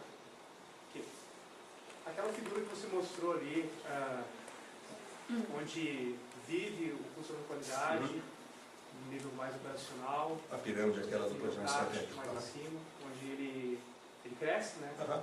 E onde ele nasce bem no topo. Vamos botar lá. Essa figura, para mim, ela, e ao longo dessas perguntas que a gente está Essa aqui. discutindo aqui, Tá. ela me faz pensar muito sobre o que aquele pessoal que está ali no nível tático e estratégico está fazendo de errado. Né? E quando você traz o exemplo daquele caso de 4 anos que acontecia aquele resultado de custo e não qualidade, eu fico ainda pensando mais ainda sobre isso. Que tipo de situação ou a atividade incorreta ou não tão certa que vem sendo desempenhada nesses níveis táticos e estratégicos com essas pessoas que em geral são gerentes, são cargos de liderança, até o próprio dono para empresas que tem uma estrutura assim mais de empresa de dono, né? O que eles estão fazendo de errado e o que por conta disso pode ser feito de diferente, de melhor para resolver esses erros, para superar esses resultados tão persistentes, né, de custo e não qualidade por tanto tempo assim. Vamos pensar assim. Primeiro, a gente não está, eu acho que a gente não está aqui para julgar quem está certo ou está errado. Eles estão lá por uma contingência que foi o que se construiu com o passar do tempo. Claro que é muito fácil olhar de fora e dizer, mas eles não viram simplesmente porque estavam acostumados com aquilo ali. E começou pequenininho, foi crescendo e aquilo foi se acostumando com a situação. Mas o que eu acho que a gente pode pegar de oportunidade de aprendizado com aquilo ali? Não querendo usar o cliente como exemplo, vamos pensar de uma forma geral. Se tu está pensando no bem do teu negócio, tu tem que olhar todo ele, e não só a parte que te interessa. A parte que me interessa é a parte da venda, faturamento, que ali é onde vai entrar o dinheiro. E eu sem venda não produzo, certo? Então, naturalmente, a gente se preocupa primeiro com a venda. Lucro é receita menos despesa. Estou olhando receita. Tem que aumentar a venda. As metas para ganho de mercado são sempre crescentes, as metas para aumento de faturamento são sempre crescentes, as metas para produção e produtividade são sempre crescentes. E faz sentido. Só que isso, o status quo, a situação atual, ela é favorável a sempre pensar desta maneira. E eu digo, sim, está correto. Não estou dizendo que está errado, está correto. Mas não é a visão do todo. A visão do todo, ela envolve também o outro lado. Então eu vou pensar do outro lado. Por que a gente opta por conviver com um problema? Porque é um problema. Se é um problema, tem que resolver. Por que a gente opta por conviver com um problema que gera um custo? Porque, normalmente, para resolver esse problema, eu preciso parar de me focar no que eu estou acostumado e pensar diferente. E nós temos uma rejeição natural por pensar diferente. Segundo, esse pensar diferente, eu tenho que achar uma solução e normalmente eu vou gastar dinheiro para resolver um problema que está me fazendo gastar dinheiro. No primeiro conceito, vai piorar a situação. Eu vou gastar para parar de gastar. Não gosto dessa ideia. Terceiro, eu preciso interagir com pessoas e mudar a zona de conforto de algumas pessoas. Vamos ter que colocar um controle na fábrica. Mas o operador não vai gostar. Mas não é questão de gostar ou não. Tem que fazer. Ele vai ter que fazer. Mas ele não vai gostar, ele é um chato, ele vai ficar reclamando, papapá, eu nem vou lá. Então, estou que nem o peru já morrendo de véspera. Quando eu deveria achar uma solução técnica, envolver ele na análise da causa, para que ele proponha a sugestão, ele se aproprie disso, e nós sejamos a pessoa que vai providenciar o recurso que falta. Eu preciso de iluminação aqui. Então, tá. Agora eu vou botar a iluminação e tu vai fazer o controle. Sim, eu tenho que controlar. Entende que a gente tem que aprender a... E o meu trabalho de engenheiro nesses quase 30 anos é de engenheiro mesmo, é uns 20%. Os 80% eu sou muito mais um psicólogo, de ajustar justamente os interesses das pessoas. Adriana, tu tem que fazer um negócio. Não, mas eu não estou afim. Não, mas tu precisa fazer. Eu só vou fazer se o Júlio fizer. Não, mas tem uma razão. Então tá, dá licença. Tu já falou com o Júlio? Não, ele não quis. Falei, ele não quis. Tá bom. Aí vai lá o Ricardo. Ô, Júlio, vamos tomar um café? Gosta de café, Júlio? Gosta. E o teu time? E aí eu começo a conversar, eu começo a me aproximar, o Júlio relaxa, daqui a pouco eu começo a entender o porquê que ele não quer ajudar a Adriana. E normalmente ele não quer porque alguma coisa vai afetar ele. Eu não posso simplesmente jogar no colo dele. Eu tenho que fazer uma negociação com o Júlio. O que tu precisa? Ah, eu preciso disso, disso, disso, disso. Então vamos começar a negociar aqui. Negociação. Negociação. Desses clientes que eu mostrei para vocês, esses casos que eu mostrei aqui, ó, alguns deles, se não foi um nem dois, tá? Alguns desses aqui, nós precisávamos fazer um investimento na fábrica. E o pessoal estava com medo de falar com o gestor. Mas tu já pediu o dinheiro? Não, mas ele não vai dar. Mas tu nem pediu. É difícil de Tu sabe, tu pede. Tu não, tu já tem, né? Já está sem. Ah, então vamos lá. Aí não se prepararam para esse momento. Quando chegaram lá, só pediram o dinheiro. E não apresentaram a contrapartida. Quem é que é do financeiro aí? A gente gasta dinheiro sem contrapartida? Não. Não. Eu vou gastar o dinheiro para parar de gastar. Então tá, isso se paga ou não se paga? Então tá, vamos investir 50 mil. Não tem. Não, mas precisa, mas não tem. Mas com esses 50 mil eu vou resolver um problema de 2 milhões. Ah, agora tem. Então peraí, vamos tomar um café. Nós Explica acha. melhor esse negócio. Mas geralmente eles vão e voltam, ó, ele disse que não. Eu, tá bom, me dá aqui a conta. O cara me traz um papel de pão. As coisas anotadas. Cara, ele nunca vai te dar um dinheiro pedindo dinheiro errado. Vamos fazer diferente. Vamos montar uma lógica. O que tu precisa? Por que tu precisa? Quanto é que tem que gastar? Qual é o benefício que tem? Em quanto tempo se paga? Tá bom, agora dá para mim. Aí eu vou lá e converso com o financeiro. Ô cara, olha só, te pedir errado o dinheiro. Vou te mostrar um negócio agora organizado. Dá uma olhada nisso aqui. Ah, agora eu entendi. O cara só pediu 50 mil. Disse, não, ninguém vai dar 50 mil, bem. Não, tu vê. Não. Agora eu entendi que esses 50 mil vai demorar uns 6 meses e aí vai cessar uma despesa que é uma recorrência nossa. E essa despesa tem um potencial de entrar lá, vai pedir mais umas informações, eu vou voltar lá para ti, completa isso aqui com mais isso e leva direto, que ele já tá quase caindo na nossa. Está quase entrando. Daqui a pouco o dinheiro sai. Teve situações nesses clientes que eu cheguei lá para conversar com o dono da empresa, eu escuta, tu não está com uma solicitação de investimento ainda? Ah, tem 6 meses, eu não liberei ainda. Eu, por que não? Não, porque não vejo retorno nisso aqui. Então eu vou dar com a minha na fábrica. Aí eu pego ele, e aí eu trabalho do Ricardo, de lá e escuto, olha só, é isso aqui. Ah, agora eu entendi. Aí tu volta lá e ele assina, eu volto lá para o cidadão, top, está liberado. Ah, como é que tu fez?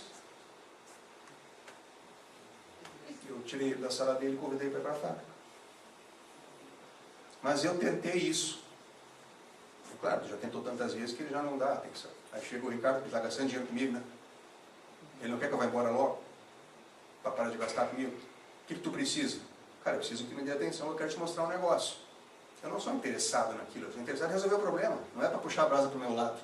Tá, é isso aqui? Não, eu entendi. Vai lá e... Então, às vezes, o meu trabalho é de articular. Por quê? Porque a gente não sabe pedir direito o dinheiro que a gente precisa. Eu falo dinheiro da maneira mais ampla, mas o dinheiro, entenda em dinheiro. Eu preciso da ajuda de uma pessoa por 4 meses para ficar comigo. Ela vai sair da área dela, vai ficar comigo 2 meses, me ajudando, e depois ela volta. É dinheiro, né? Só que transformado numa pessoa que já é um recurso da empresa.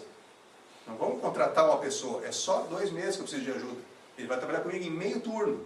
Ninguém vai me dar se eu não explicar o ganho que vai ter. Então essas articulações nós temos que aprender a fazer. E normalmente a nossa rotina faz com que a gente se seque num quadradinho, ele também, e aí ninguém troca mais do que a informação básica. Que é aquela que te atrasa a produção também, que chega atrasada para ti. Então nós temos que começar a limpar esses canais. E a gente, é muito mais fácil trabalhar no fluxo da informação do que botar abaixo uma operação, reformar uma máquina. Às vezes nem precisa. Às vezes nem precisa. É só nós organizar a informação para ela dar certo. Às vezes precisa, às vezes nós temos que gastar dinheiro porque aquela máquina não tem mais o que fazer. Ela precisa de uma reforma. Mas às vezes não, às vezes nós conseguimos achar caminhos mais inteligentes do que braçais. Eu imagino assim também, é perfeitamente bem respondido. As minhas questões foram esclarecidas quanto a isso, entendi. E agora, por fim, você falou sobre essa questão de articulação, comunicação. Eu lembro também de exemplos assim de, eventualmente, de, ao contrário de tomar uma ação mais assim prática, tomar uma ação robusta, com um alto investimento. Essa mesma turma que não sabe, daqui a pouco, articular, comunicar, não vai saber trabalhar aquele investimento, ou uma vez que ele é feito, ele vai virar em nada com algo que vai acabar... Mas a gente tem que provar competência, certo? Então, a gente precisa ter o time certo, né, provavelmente, ou perfeitamente alinhado para poder, num contexto ou no outro, seja uma coisa mais cotidiana ou a nível de investimento, fazer a coisa certa. Né? Fazer o que tem que ser feito. É isso aí. É isso aí. Perfeito. Bom, obrigado. Mais alguma coisa, gente? Acho que eu queria contribuir com o negócio. As explanações, né, a realidade da indústria brasileira, principalmente relacionado a processo de produção, entrega, venda, né? Mas você comentou um detalhe ali, só gostaria de frisar, principalmente empresas que desenvolvem produto. Então, aquela correria, desenvolve produto, cronograma, tudo certinho. Vai para a fábrica. A fábrica dá problema. Um dos motivos de não qualidade, no meu entendimento, é a falta de confiabilidade do projeto. O projeto não foi devidamente validado. Então, o cara pega uma única peça, monta um único protótipo, testa em cima da mesa dele, não estou falando se é eletrônico, mecânico, não importa, e ele manda para a fábrica. Lá na fábrica, se dá 10% de problema, já é uma quantidade bem grande. Naquela única peça ou duas que ele testou, não dá para dar 10%, porque 10% de 2 não dá nenhum. Então, a minha experiência que a gente teve ao longo dos anos, né, com empresa de desenvolvimento, foi muitos problemas na fábrica e muitos problemas que a fábrica não era culpada. Então, arruma primeiro o projeto, deixa o projeto robusto e durável, porque pode ser que a não qualidade vai aparecer em campo, mas não no primeiro dia que se entrega. Talvez depois de 6 meses, 7 meses. Isso complica um pouco o entendimento, porque quando volta, você não sabe se era na fábrica, no desenvolvimento ou os dois juntos. Então é mais uma conta a ser paga pela não qualidade, porque a empresa não entende como é que ela poderia validar um projeto de forma mais eficaz. Sem contar que às vezes o projeto vem e a gente não consegue nem produzir ele. Não dá para produzir nas máquinas que nós temos. Então tem que ter um input no projeto de fábrica, tem que ter um input no projeto de campo, tem que ter os inputs para o projeto produzir aquilo que a gente tem que produzir e não dar para depois. A ideia de um protótipo, ela é a primeira de uma validação de projeto. A primeira etapa, protótipo. A segunda etapa, você vai fazer um tryout. Talvez você fazer uns ensaios no meio para testar a durabilidade daquilo. O cara pula essas etapas. Exato. Não é só projetar e sair produzindo. Nós temos algumas coisas, algumas verificações de projeto para fazer antes do que de liberar a produção. Feito. A promessa era 2 horas. Já são 9 horas da noite. 8 horas da noite. Está no horário. Está no horário. Das 6 às 8 deu 2 horas. Muito bom. Quer falar alguma coisa aqui? Eu acho que é isso. Se o pessoal não tem mais Deixa eu perguntas. agradecer, então, minha parte. Pessoal, obrigado por terem vindo. Um prazer poder conversar um pouco com vocês. Eu me divirto dando aula. Deu para ver que a gente deu umas risadas boas também. E acho que assim acaba ficando mais marcante do que daquela aula chata, metódica, fica diferente. Então, obrigado pela paciência comigo também. Eu ainda estou com uma curiosidade. Epa. E o bolo cresceu? Cara, o bolo é um negócio que eu falo desse bolo, a minha filha está com 16 anos, então faz 15 anos que eu faço bolo. Faz 15 anos que esse assunto, o pessoal já sabe, o Rio Grande do Sul já sabe, o Ricardo não sabe fazer bolo. Tá resolvido. Mas as coberturas... A cobertura, cara, eu faço do jeito que tu imaginar. Tudo. Tudo. Tá bom, gente? Obrigado. Viana.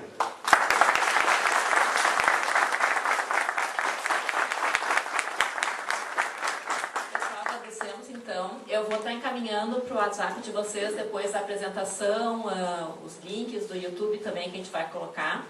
E a gente sempre faz uma foto da turma. Como hoje a turma é grande, Eu vou pedir pra Fran tirar uma foto nossa, a gente senta aqui na frente, hein, cara? Pode ser, pode ser. E aí já sai todo mundo na foto, a gente vai pôr nas redes sociais, depois quem quiser compartilhar, LinkedIn, Instagram. Vamos fazer a nossa fotinha. Vamos lá. Viu? Vem. Você tá bonito. É melhor ir É. atrás, né? Eu acharia atrás, Fran. É, acho que de lá. Antes eu testei e ficou todo mundo na foto.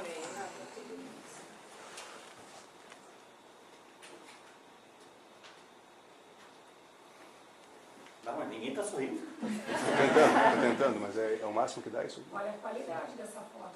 Vai lá. 1, 2, Coloca 3. Foi. Mais uma. Mais uma pra garantir. Isso, Isso aí. Bom, Tá bom, muito obrigada. esse parou aqui.